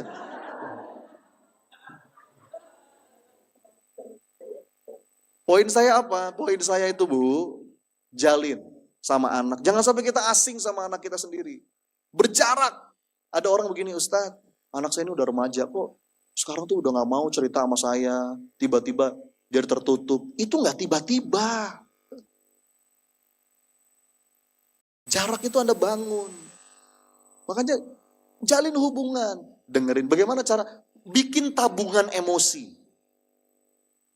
Ikatan hati itu dibangun dengan tabungan emosi. Hal-hal kecil, positif yang Anda bangun itu sering. Kalau anak-anak ngomong Anda dengerin. Kalau setiap kali anak-anak ngomong Anda, ibu udah tahu. Malas anak cerita sama kita. Setiap kali dia mau curhat, langsung kita memutar autobiografi. Waktu zaman ibu dulu ya. Anak malas Bu dengerin. Akhirnya dia lebih nyaman sama temennya. Dengerin. Itu butuh lawan ego, Bu. Dengerin. Apalagi yang bisa ngebangun tabungan emosi. Ringankan lisan kita untuk minta maaf. Kadang-kadang kita orang tua tuh sama anak berat banget minta maaf. Kalau saya, Bu, insya Allah. Saya dari dulu diajarin sama guru saya, Mas Sony, kalau sama anak tuh banyak-banyak minta maaf. Saya dikit-dikit, maafin Abi ya, tadi Abi begini. Ya. Tadi Abi bentak kamu. Teh, maafin Abi ya. Saya berusaha untuk ringan ngomong minta maaf. Akhirnya dia pun begitu sama saya. Iya. Bahkan ini Bu, hubungan dalam konteks apapun. Iya. Bahkan ini Bu, hubungan dalam konteks apapun. Termasuk hubungan kita dengan anak, dengan pasangan, dengan rekan kerja, dengan sahabat, dengan tetangga.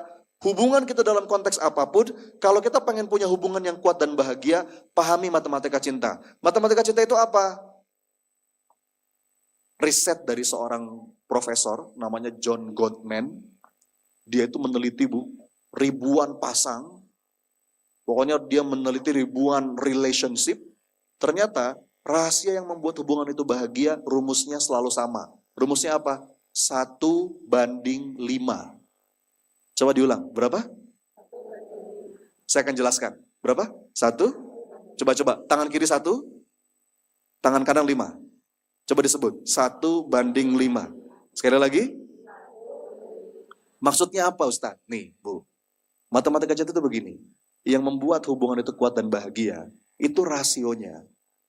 Setidaknya 1:5. 1 itu respon negatif, 5 itu respon positif. Anda jaga betul rasio ini. Kalau pengen punya hubungan yang kuat dan membahagiakan. Ya. Maksudnya gimana? Contoh, misalkan Bu, saya suatu hari ngebentak anak. Nah, buruan, Abi telat nih. Lama banget sih kamu. Misal, pernah bentak anak Bu? Pernah. Sering. Misalkan suatu hari saya ngebentak anak. Habis itu saya istighfar. Astagfirullahaladzim. Saya catat itu sebagai 1 negatif. Terus gimana? Tebus yang 1 itu minimal dengan berapa? 5. 5 respon positif. Bagaimana cara menembusnya? Tadi mungkin bisa dengan minta maaf. Bisa dengan peluk dia. Puji dia. Memuji itu Bu, itu membangun tabungan emosi positif. Misalkan anak kita lagi gambar, Masya Allah, bagus banget anak Abi nih gambarnya. Atau beliin dia, kasih dia hadiah. Setiap 1, ini kata para peneliti Bu, kalau kita pengen punya hubungan yang kuat dan bahagia, dengan siapapun ya, 1 itu mesti ditebus dengan 5. Ya. Contoh, Anda sebagai atasan, Anda marah sama bawahan Anda karena satu dan lain hal. Gak apa-apa, Anda mau marah itu hak Anda atasan. Mas, mohon maaf saya ini nggak bisa dibiarkan, Anda nggak capai target, tolong diperbaiki. Marah itu nggak apa-apa, ya. Tapi habis itu selesai itu semua, meeting sudah selesai, Anda bilang sama anak buah Anda, makan siang bareng ya. Anda akan dihormati. Kenapa? Dia paham bahwa yang Anda kritisi itu bukan orangnya, tapi perbuatannya. Itu perlu dibedakan Bu, hati-hati. Kadang-kadang kita tuh ngelihat orang, itu yang kita serang orangnya. Bahkan dalam kemaksiatan sekalipun, ibu-ibu, kalau ada orang lagi berbuat maksiat, yang perlu kita benci, itu kemaksiatannya, bukan pelaku maksiatnya. Karena pelaku maksiatnya bisa berubah. Itulah dakwah. Kalau kita mau marahin orang, pastikan yang Anda marahi itu kelakuannya, bukan orangnya. Itu 2 hal yang berbeda.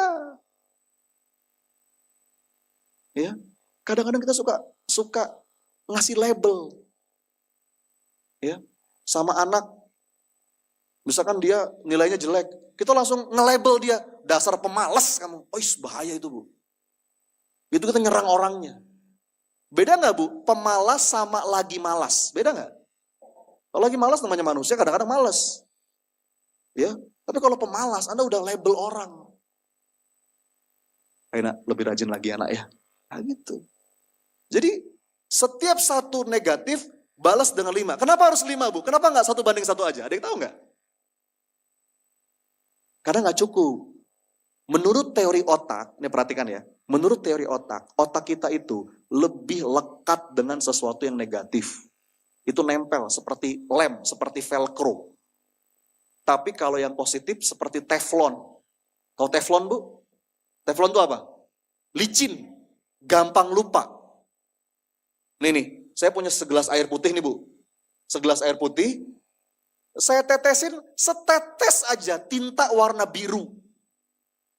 Jadi warna apa airnya nih? Biru. Untuk menjernihkan air ini lagi, cukup gak saya tambahin setetes air putih? Butuh berapa? Jangan-jangan 5 gelas. Jadi itu teori otak. Yang negatif tuh kita cepat inget dan nempel. Tapi kalau yang positif, kita gampang lupa. Makanya harus 5 kata para pakar. Pokoknya setiap satu Bu, 5, hati-hati ya Bu, respon tuh bukan cuma mulut. Kita bisa loh, secara nggak sadar, kadang-kadang ngasih respon negatif kepada orang. Itu bahkan nggak pakai suara. Dengan bola mata aja Bu, kita bisa ngasih respon negatif kepada orang. Betul nggak? Lihat mata saya, lihat. Perhatikan ya.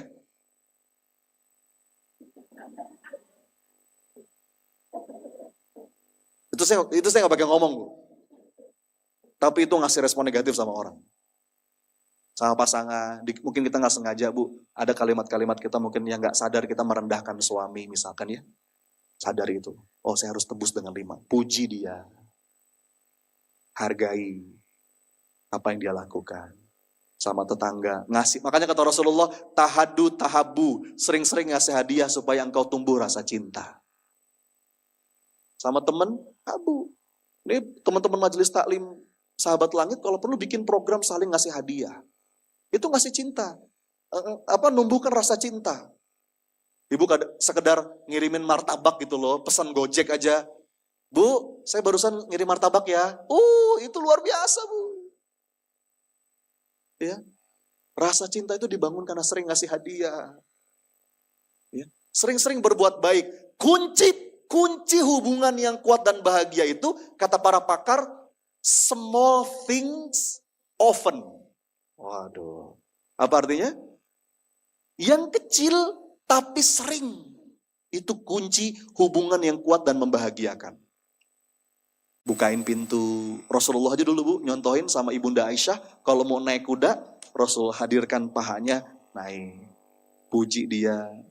Ya. Kalau saya sama istri saya sering, kamu cantik banget sih hari ini.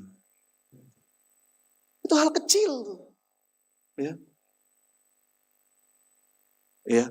Sama suami juga sama Bu, apa yang bisa Anda puji dari suami? Itu senang suami itu. Hal kecil. Kalau dia ngomong didengerin, jangan dibantah. Termasuk juga kunci rusaknya sebuah hubungan itu apa? Sama. Small things often. Hal kecil tapi sering. Dia ngomong Anda gak dengerin. Makanya mohon maaf Bu ya, perselingkuhan itu tuh cuma ujungnya aja. Puncaknya aja. Ledakannya aja. Tapi itu banyak yang numpuk. Misalkan dia ngomong Anda gak dengerin. Dia berbuat baik Anda gak hargain. Numpuk. Sampai suatu hari ada orang lain masuk. Ngasih kenyamanan. Bablas. Ya. Hati-hati dengan hal kecil. Bu, yang ngebuka pintu besar, itu kan kunci kecil. Betul ya? Yang namanya kunci itu kecil. Pintunya bisa gede. Lakukan kebaikan-kebaikan kecil. Tapi sering. Ya. Termasuk kayak misalkan nih, coba boleh dipraktekin. Ibu-ibu lagi di masjid nih, kebaikan kecil. Apa kebaikan kecil? Beresin sandal. Bukan sandal Anda. Kalau kata para pakar Bu, kata neuroscientist, kalau kita dalam sehari melakukan 5 saja kebaikan kecil, 5 saja, itu hormon kebahagiaan bertahan selama 1 pekan. Misalkan ibu lagi di hotel, naik lift. Bu, lantai berapa? Pencetin. Itu kebaikan kecil. Itu ngebahagiain Bu, ngebahagiain kita. Ya. Ya. Anda lagi di pasar, ada ibu, Bu, berat banget Bu, sini Bu, saya bantuin. Anda lagi mau naik pesawat, ada orang bawa bagasi, mau masukin kabin. Sini Bu, saya angkatin. Ya. Kebaikan-kebaikan kecil. Jadi peduli gitu loh. Itu ngebahagiain kita justru. Ya. Jadi bayar parkir. Mas sekalian ya sama 5 mobil di belakang.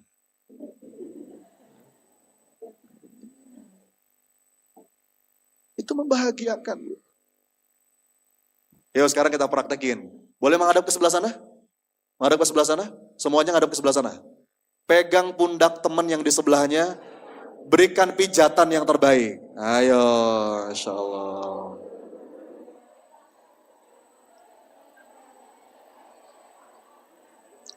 Sambil pijit, sambil doain. Ya Allah berkahi rezekinya.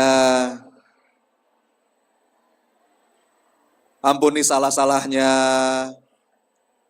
Mudah-mudahan umroh haji tahun depan lunas utang-utang. Oh, kenceng aminnya ya. Ayo boleh request. Ya, requestnya apa Bu? Kurang bawah Bu gitu. Yang pijitannya enak minta nomor handphonenya ya. Masya Allah. Alhamdulillah.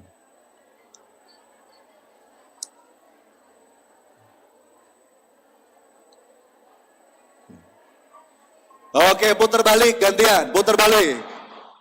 Balas dengan lebih baik. Sambil doain.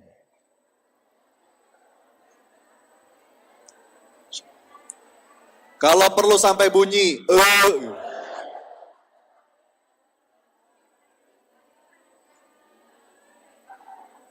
Masya Allah, tabarakallah.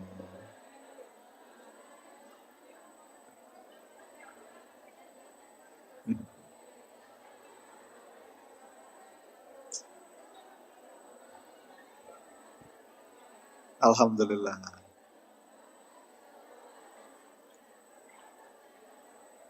Udah cukup? Bilang makasih dong sama sebelahnya.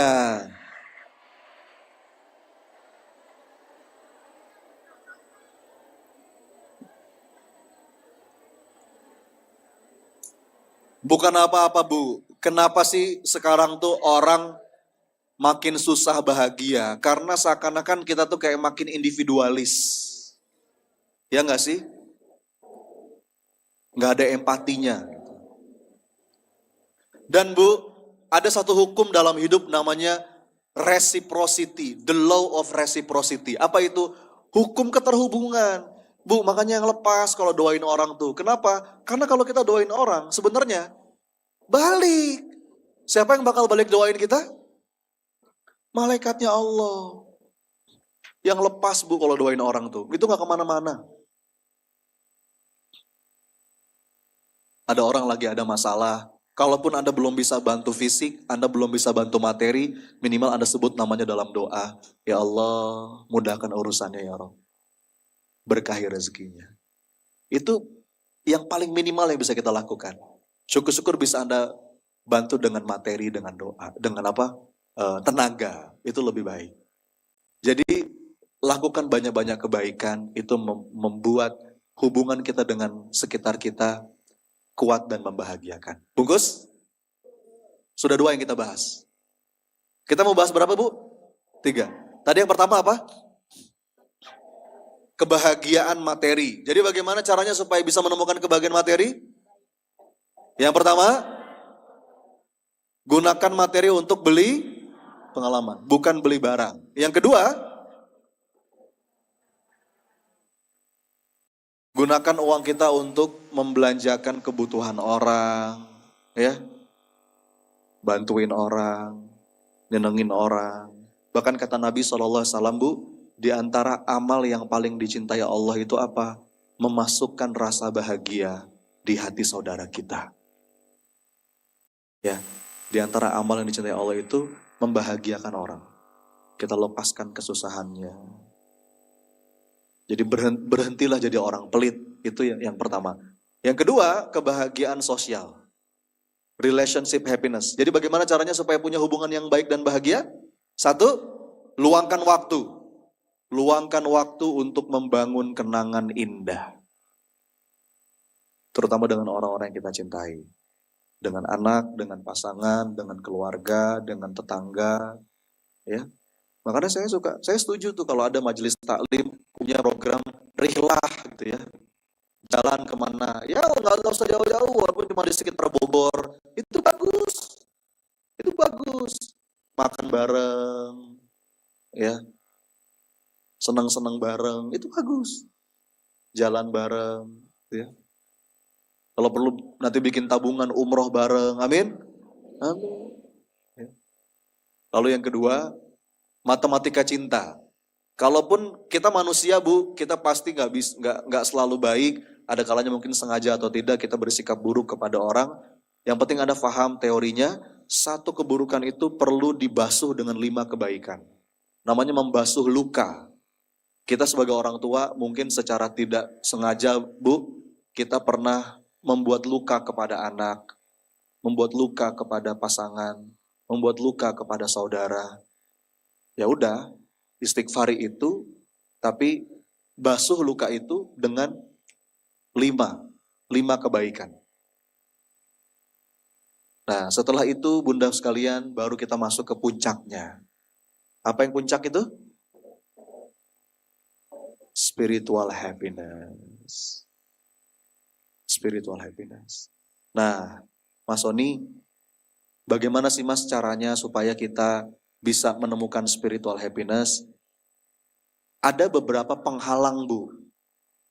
Beberapa penghalang yang menghijab kita dari kebahagiaan spiritual. Penghalang itu ada 3. Apa aja? Catat nih. 3 penghalang kebahagiaan spiritual. 1, keinginan. 2, ego. Yang ketiga, cinta. Coba diulang. Apa? Keinginan, ego, cinta. Tiga hal ini, Bu, kita semua pasti punya. Tapi ketika tempatnya tidak pas, itu jadi penghalang kebahagiaan kita. Keinginan, desire, hawa. Iya. Makanya ayatnya wa nahan nafsa anil hawa. Makanya orang yang terjebak dalam keinginan sampai dia lupa bersyukur, itu dia nggak akan bisa menemukan kebahagiaan spiritual. Ketika keinginan itu membuat kita lebih sibuk dengan apa-apa yang belum ada, sampai lupa menikmati apa-apa yang sudah ada. Boleh nggak punya keinginan? Boleh, namanya juga manusia, Bu. Nggak mungkin kita nggak punya keinginan. Tapi kita perlu tempatkan pada tempat yang tepat. Tipsnya gimana Ustadz? Gini Bu, tipsnya. Anda bikin tabel 2 kolom. Ya, nih, Anda bikin kertas nanti, garis bagi 2. Yang sebelah kiri, Anda boleh nulis keinginan-keinginan Anda. Boleh, itu nggak salah. Misalkan apa? Ibu kepengen ini, kepengen itu, pengen umroh haji, pengen beli ini, beli itu, pengen lunas utang, pengen sehat, pengen ini, pengen itu. Itu kan biasanya doa-doa Anda tuh. Ada banyak tuh pasti keinginan. Oke, itu di kolom yang 1. Nah, supaya seimbang Bu, Anda perlu juga bikin tabel yang lain, apa yang Anda nikmati. Jadi kalau bahasa saya Bu, ada wanting, ada enjoying. Apa? Wanting, enjoy. Wanting itu apa? Apa yang, gak apa-apa itu boleh. Misalkan Anda punya 50 keinginan, A, B, C, D, gak apa-apa. Tapi supaya Anda gak kejebak, dan Anda gak kehilangan rasa syukur, minimal kalau Anda punya 50 keinginan, Anda juga punya 50 hal yang Anda nikmati dalam hidup. Makasih ya Allah, ada rezeki ini.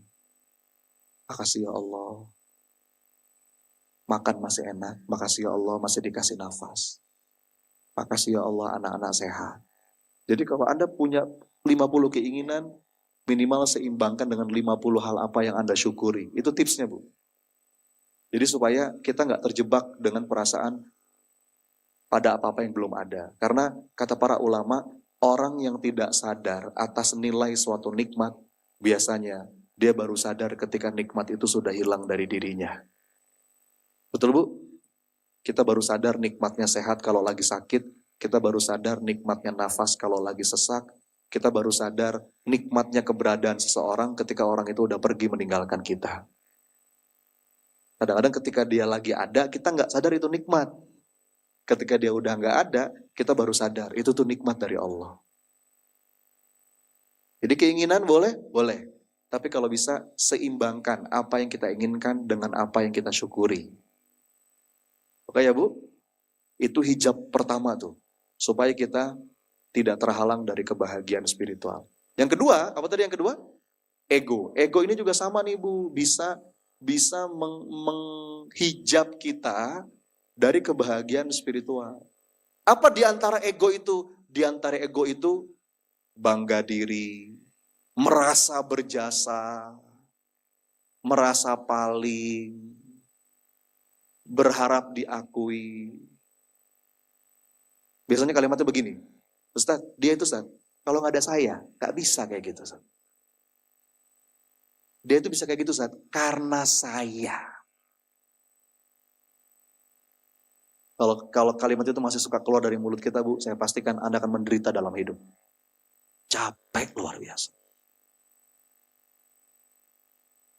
Makanya orang-orang yang spiritual tuh orang-orang yang udah puas dengan penilaian dari Allah. Dia itu Ustaz, kacang lupa kulitnya. Bu, kacang itu kalau mau dimakan, emang harus dibuang kulitnya. Capek. Makanya kata Allah dalam Quran, orang-orang yang beriman itu kenapa dia bahagia? Karena la nuridu minkum jazaa'a wala syukura. Bahkan diucapkan terima kasih aja dia nggak ngarep. Kenapa? Karena dia udah puas dengan balasan dari Allah. Udah cukup. Allah maha menghitung, dah selesai. Sebagai makhluk sosial, kita pasti butuh dibalas, wajar. Itulah makhluk sosial. Butuh impas, butuh take and give. Kalau saya ngomong, dengerin dong, nah itu makhluk sosial. Kalau saya WA, bales dong, itu makhluk sosial. Kalau saya ngasih sesuatu, inget dong, itu makhluk sosial. Tapi Bu, kalau Anda pengen naik levelnya, bukan cuma jadi makhluk sosial, jangan lupa kita juga makhluk spiritual. Sebagai makhluk spiritual ibu-ibu, kita nggak butuh semua itu. Bahkan punten ya Bu, termasuk sama anak, termasuk sama pasangan, sama orang itu tugas kita cuma ngasih aja. Ngasih. Kalau kita mau berharapnya dari Allah. Pamrihnya tuh sama Allah. Kita udah puas dengan balasan dari Allah. Udah cukup ya Rabb, Engkau maha menghitung, Engkau maha membalas. Kalaupun saya berbuat baik dan orang berbuat buruk, itu bukan masalah saya. Itu masalah dia sama Allah nanti. Jadi egonya itu adem. Kita pasti punya ego Bu sebagai manusia. Tapi egonya bisa kita sandarkan kepada Allah. Jadi kita nggak terperangkap dalam perasaan bangga diri.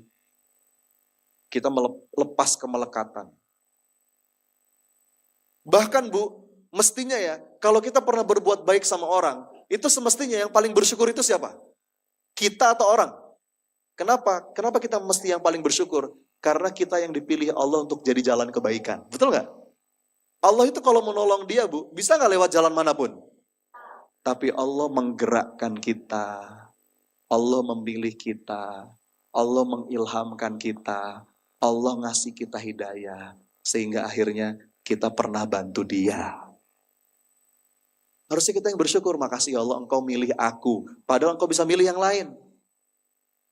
Tapi dengan rahmatmu Engkau pilih aku, dapat hidayah untuk bantu dia. Jadi kalaupun kita berbuat baik Bu, mestinya yang paling bersyukur itu kita. Dan ini persoalan mindset. Dan kita akan menemukan kebahagiaan sejati kalau kita punya mindset kayak begitu. 2, itu ego. Nah yang terakhir nih ujungnya Bu. Apa yang terakhir tadi? Cinta. Cinta itu Bu, bisa jadi sumber kebahagiaan yang paling tinggi kalau benar. Tapi kalau salah, cinta itu bisa jadi sumber penderitaan paling dalam.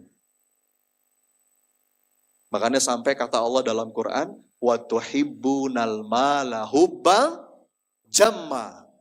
Begitu cinta kita salah, cinta kita begitu besar kepada dunia misalkan, wah itu paling menderita Bu. Cinta itu kan sesuatu yang kita pengen lekat, pengen kita pegang terus. Nah itu kalau salah tempatnya Bu, menderita luar biasa. Tapi kalau tempatnya benar, waduh itu sumber kebahagiaan yang paling tinggi Bu. Saat kita memang menempatkan cinta kita kepada Allah. Ya. Bagaimana cinta itu bisa jadi sumber kebahagiaan? Nih, saya kasih contoh ya Bu ya. Pakai analogi aja lah biar Anda gampang ngerti. Misal, bagaimana cinta itu bisa jadi sumber kebahagiaan? Misal, ada sepasang suami istri. Mereka saling mencintai. Ya, tapi dikisahkan mereka berasal dari latar belakang yang berbeda. Suaminya bisa dikatakan pas-pasan secara finansial. Miskin lah gampangnya begitu.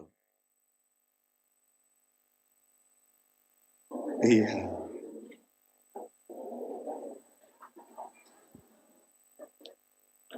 Terbiasa ya. Saya pernah satu sesi tuh Bu, lagi berdoa, lagi usu-usu berdoa. Tiba-tiba, Shopee. Aduh.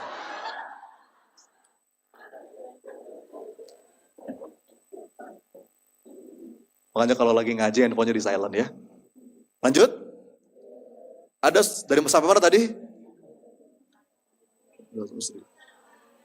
Ya.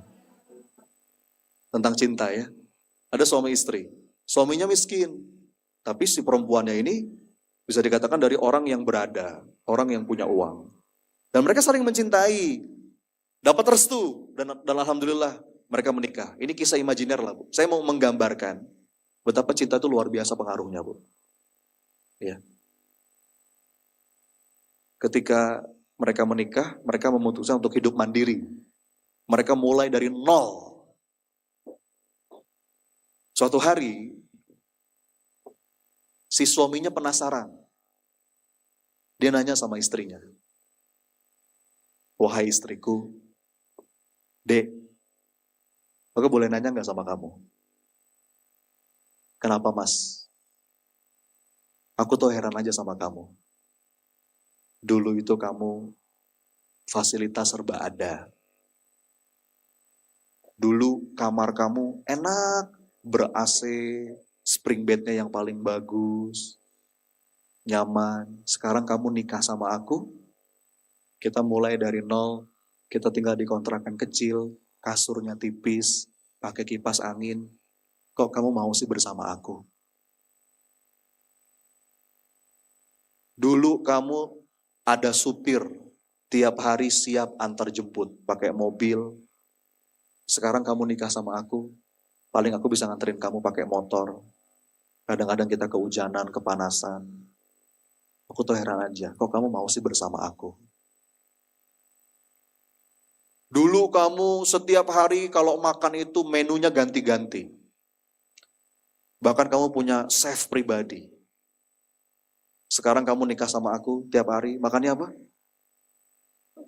Tempe. Dan sekarang saya baru tahu Bu, ternyata tempe itu bisa bikin darah tinggi. Hati-hati Bu.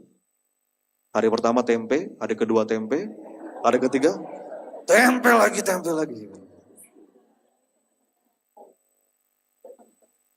Kamu heran, aku heran aja, kok kamu mau sih bersama aku? Kira-kira Bu, apa jawaban istrinya?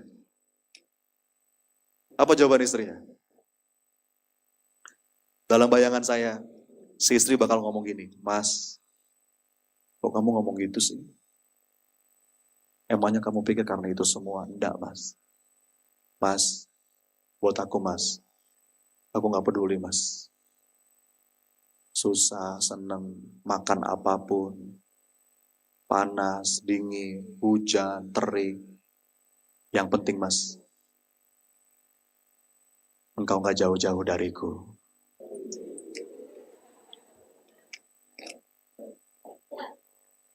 Maka itu sudah cukup bagiku. Bapak Ibu, punten ya, saya belum menemukan analogi lain.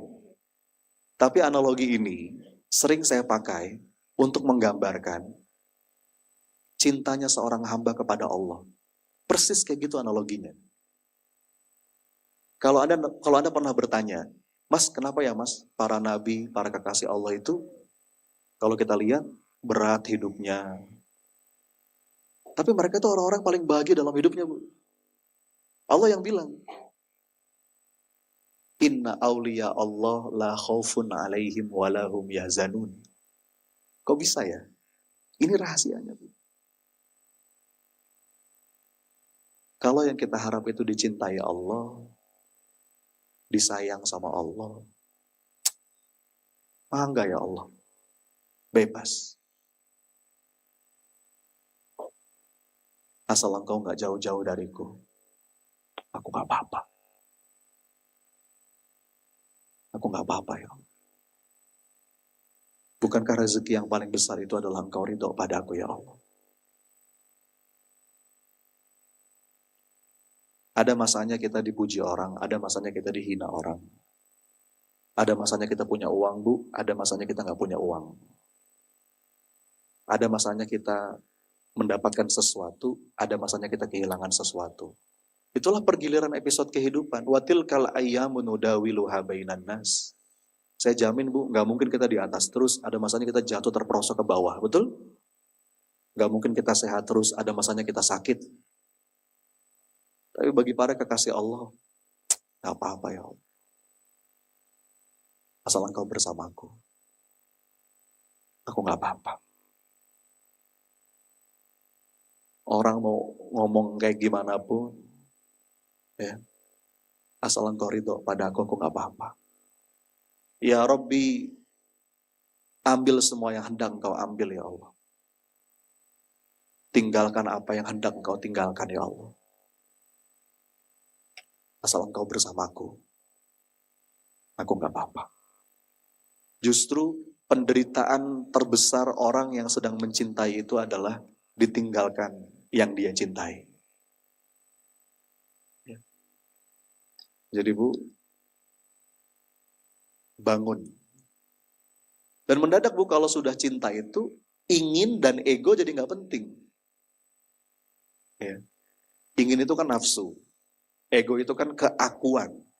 Kalau sudah cinta itu yang lain tuh melebur. Jadi ini teorinya ya Bu ya. Latihannya panjang. Tapi minimal kita tahu teorinya dulu. Latihannya panjang. Saya punya mentorship. Ini nggak bisa dibahas cuma 1-2 jam. Tapi minimal kita tahu teorinya dulu. Orang yang paling bahagia dalam hidupnya adalah orang yang menempatkan cintanya Allah di hatinya. Dia akan jadi manusia segala musim. Aku gak apa-apa ya Allah, asal engkau ridho padaku. Itulah puncaknya kebahagiaan. Ya. Nah mudah-mudahan Bapak Ibu, Allah karuniakan kita kebahagiaan sejati. Ya. Insya Allah nanti ada sesi tanya jawab, ada doa bareng. Ada sunduk gak? Ada sunduk? Yuk silahkan sambil kita sunduk, sambil kita istighfar ya Bu ya. Sama-sama yuk. Astaghfirullah Rabbal baraya.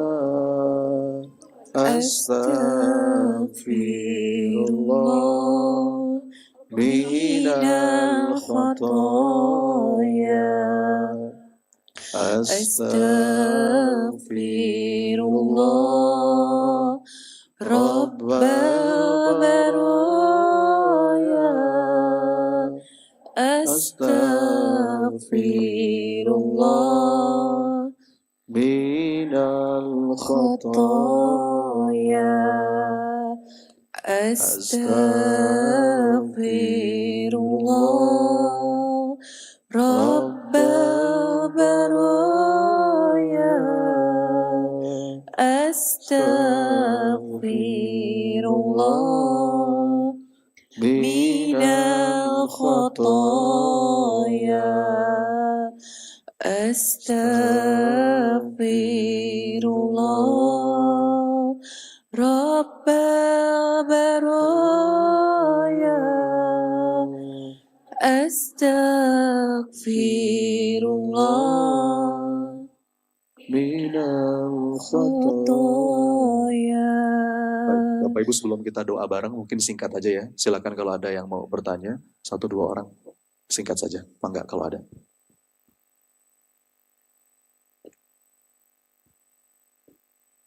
Kalau nggak ada nggak apa-apa. Oh ada tuh di belakang. Silakan. Di belakang teh. Depan 1, belakang 1. Silakan.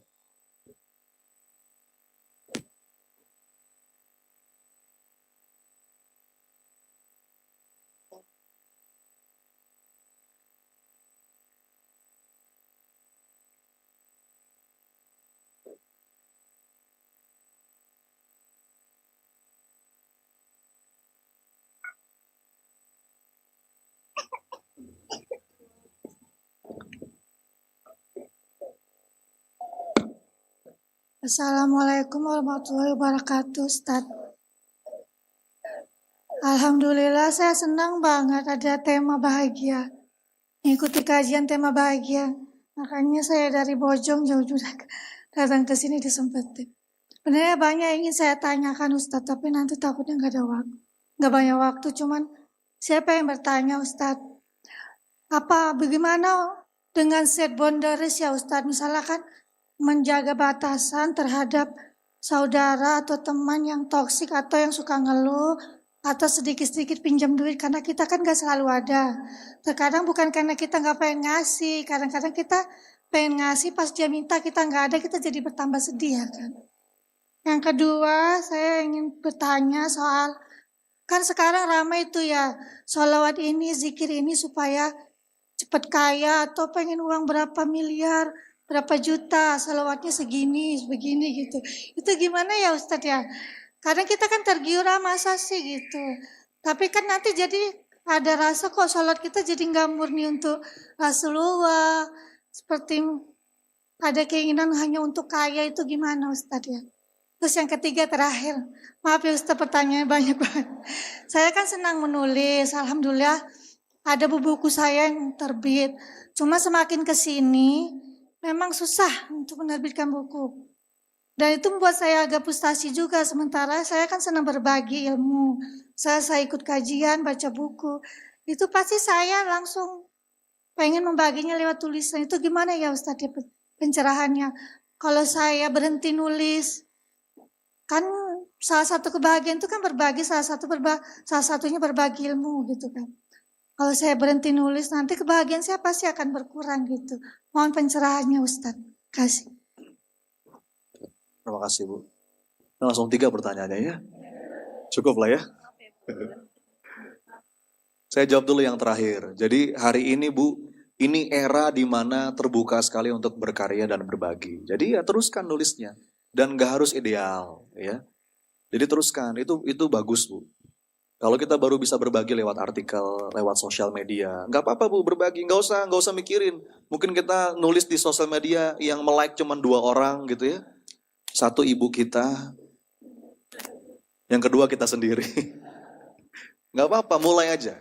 Jadi platform apa yang bisa kita gunakan, apalagi tadi ya kalau niatnya berbagi. Dan saya sepakat, berbagi itu juga bisa mengundang kebahagiaan.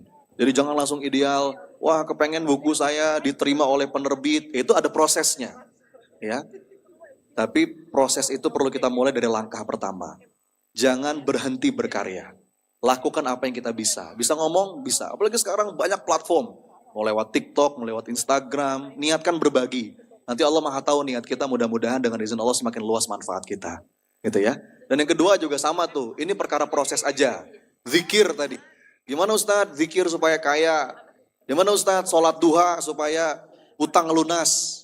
Apakah itu bagus? Kalau saya ditanya kayak gitu, jawabannya bagus. Jawabannya bagus. Terusin aja. Nggak apa-apa, itu masih di level 1. Ya, terusin, nggak apa-apa. Selama niat kita berharap kepada Allah gitu kan, daripada datang ke dukun, ya, nggak apa-apa. Meskipun mungkin niat kita masih dunia, ya Allah saya pengen sholat duha supaya rezeki saya lancar, boleh nggak? Boleh. Zikir ini supaya boleh, tapi titip saya jangan berhenti, diterusin. Nanti mudah-mudahan ada satu fase kita akan sadar, oh ternyata justru istiqomahnya kita sholat duha, istiqomahnya kita berzikir, itu lebih berharga daripada yang lain. Nanti ada fasenya kita ke situ. Jadi terusin Bu, nggak apa-apa. Walaupun kita pertama kali ya saya beristighfar Ustaz. Berapa kali? 1000 kali. Supaya apa? Dapat jodoh. Istighfar 1000 kali supaya, boleh nggak? Boleh. Terusin. Nanti mudah-mudahan Allah lembutkan hati kita, dan kita sampai pada sebuah kesadaran, ternyata zikir ini lebih mahal dibandingkan jodohnya itu. Zikir ini lebih mahal dibandingkan duitnya itu. Gitu ya Bu. Dan yang pertama tadi tentang set boundaries. Nggak apa-apa, kita boleh kok. Jangan sungkan untuk mengatakan tidak. Ya. Kadang-kadang gini Bu, ada kebaikan hati yang kejam, tapi ada kekejaman yang baik hati. Wah, gimana tuh? Bisa nggak bedain? Ada kebaikan hati yang kejam, ada kekejaman yang baik hati. Contohnya apa kebaikan hati yang kejam? misalkan ada ulet mau berubah jadi kupu-kupu. Itu kan dia lewat apa dulu tuh Bu? Jadi kepompong. Coba Anda perhatikan deh. Ulet itu Bu, ketika mau jadi kupu-kupu, dia itu menderita loh. Wah, tubuhnya melepuh gitu kan. Namanya proses metamorfosa itu kan ya. Terus dia, ada seorang peneliti yang kasihan. Ini kasihan ya. Ulet ini kesakitan, akhirnya kepompongnya dia gunting. Kelihatannya baik, padahal kejam. Begitu kepompongnya dia gunting, sayapnya belum kuat, dia belum siap, jatuh, dimakan sama semut. Kejam itu. Kelihatannya baik, karena kita nggak tega. Sebaliknya, ada kekejaman yang baik hati. Justru kita biarkan seakan-akan kita nggak bantu dia, seakan-akan kita nggak bantu dia. Padahal dengan kita nggak bantu dia, itu proses kebaikan hati kita agar berubah mindsetnya, ya. Dan kalaupun kita mau bantu, memang sebaiknya jangan terus-terusan ngasih ikan, tapi ngasih kail. Jadi nggak apa-apa Bu, sampaikan aja. Kalau kita nggak bisa bantu, kita nggak bisa bantu, sampai doakan. Atau kita bantu dengan cara yang berbeda. Kita bantu dengan cara yang berbeda. Jadi mengenai set boundaries tadi, kita diperbolehkan kok memilih lingkungan. Kalau berteman kita boleh, kalau berteman kita harus dengan siapapun. Jangan eksklusif, tidak. Penghuni surga itu tidak eksklusif. Kata para ulama, di antara ciri penghuni surga itu, dia luas. Dia disenangi oleh semua. Bahkan sama preman kita bergaul. Kita bergaul sama semua orang Bu, jangan eksklusif. Enggak. Kalau berteman dengan siapapun. Tapi kalau untuk jadi sahabat, kita perlu pilih. Beda kan ya? 1-2 kali kita bergaul dengan siapapun. Tapi untuk yang waktu kita dihabiskan sebagian besar, itu kita perlu pilih lingkungan. Ya, karena lingkungan itu berpengaruh. Gitu ya. Jadi bedakan Bu. Jangan kita memilih dengan siapa kita menghabiskan banyak waktu, pastikan lingkungan yang positif. Tapi bukan berarti kita menutup diri untuk bergaul dengan siapapun. Gitu ya, karena begitu yang Rasulullah contohkan. Barang siapa yang bergaul dengan penjual pandai besi, maka dia akan kecipratan apinya tuh, bau besinya, bau bakarannya dapat. Tapi kalau bergaul dengan penjual minyak wangi, maka dia akan dapat diskonnya gitu ya. Dapat wanginya. Bapak Ibu, kita tutup dengan doa ya. Yuk, kita hadirkan hati kita, kita angkat tangan kita. Sebagaimana yang sering saya sampaikan, sesi yang paling penting dalam majelis ilmu itu adalah doanya. Bahkan doanya itu kadang-kadang lebih penting daripada materinya. Kenapa? Karena doa di majelis ilmu itu mustajab, diijabah Allah. Istighfar 3 kali dari hati. Astagfirullah. Astagfirullah. Salawat kepada Nabi. Allahumma salli wa sallim wa barik ala Muhammad wa ala alihi wa ashabihi ajmain.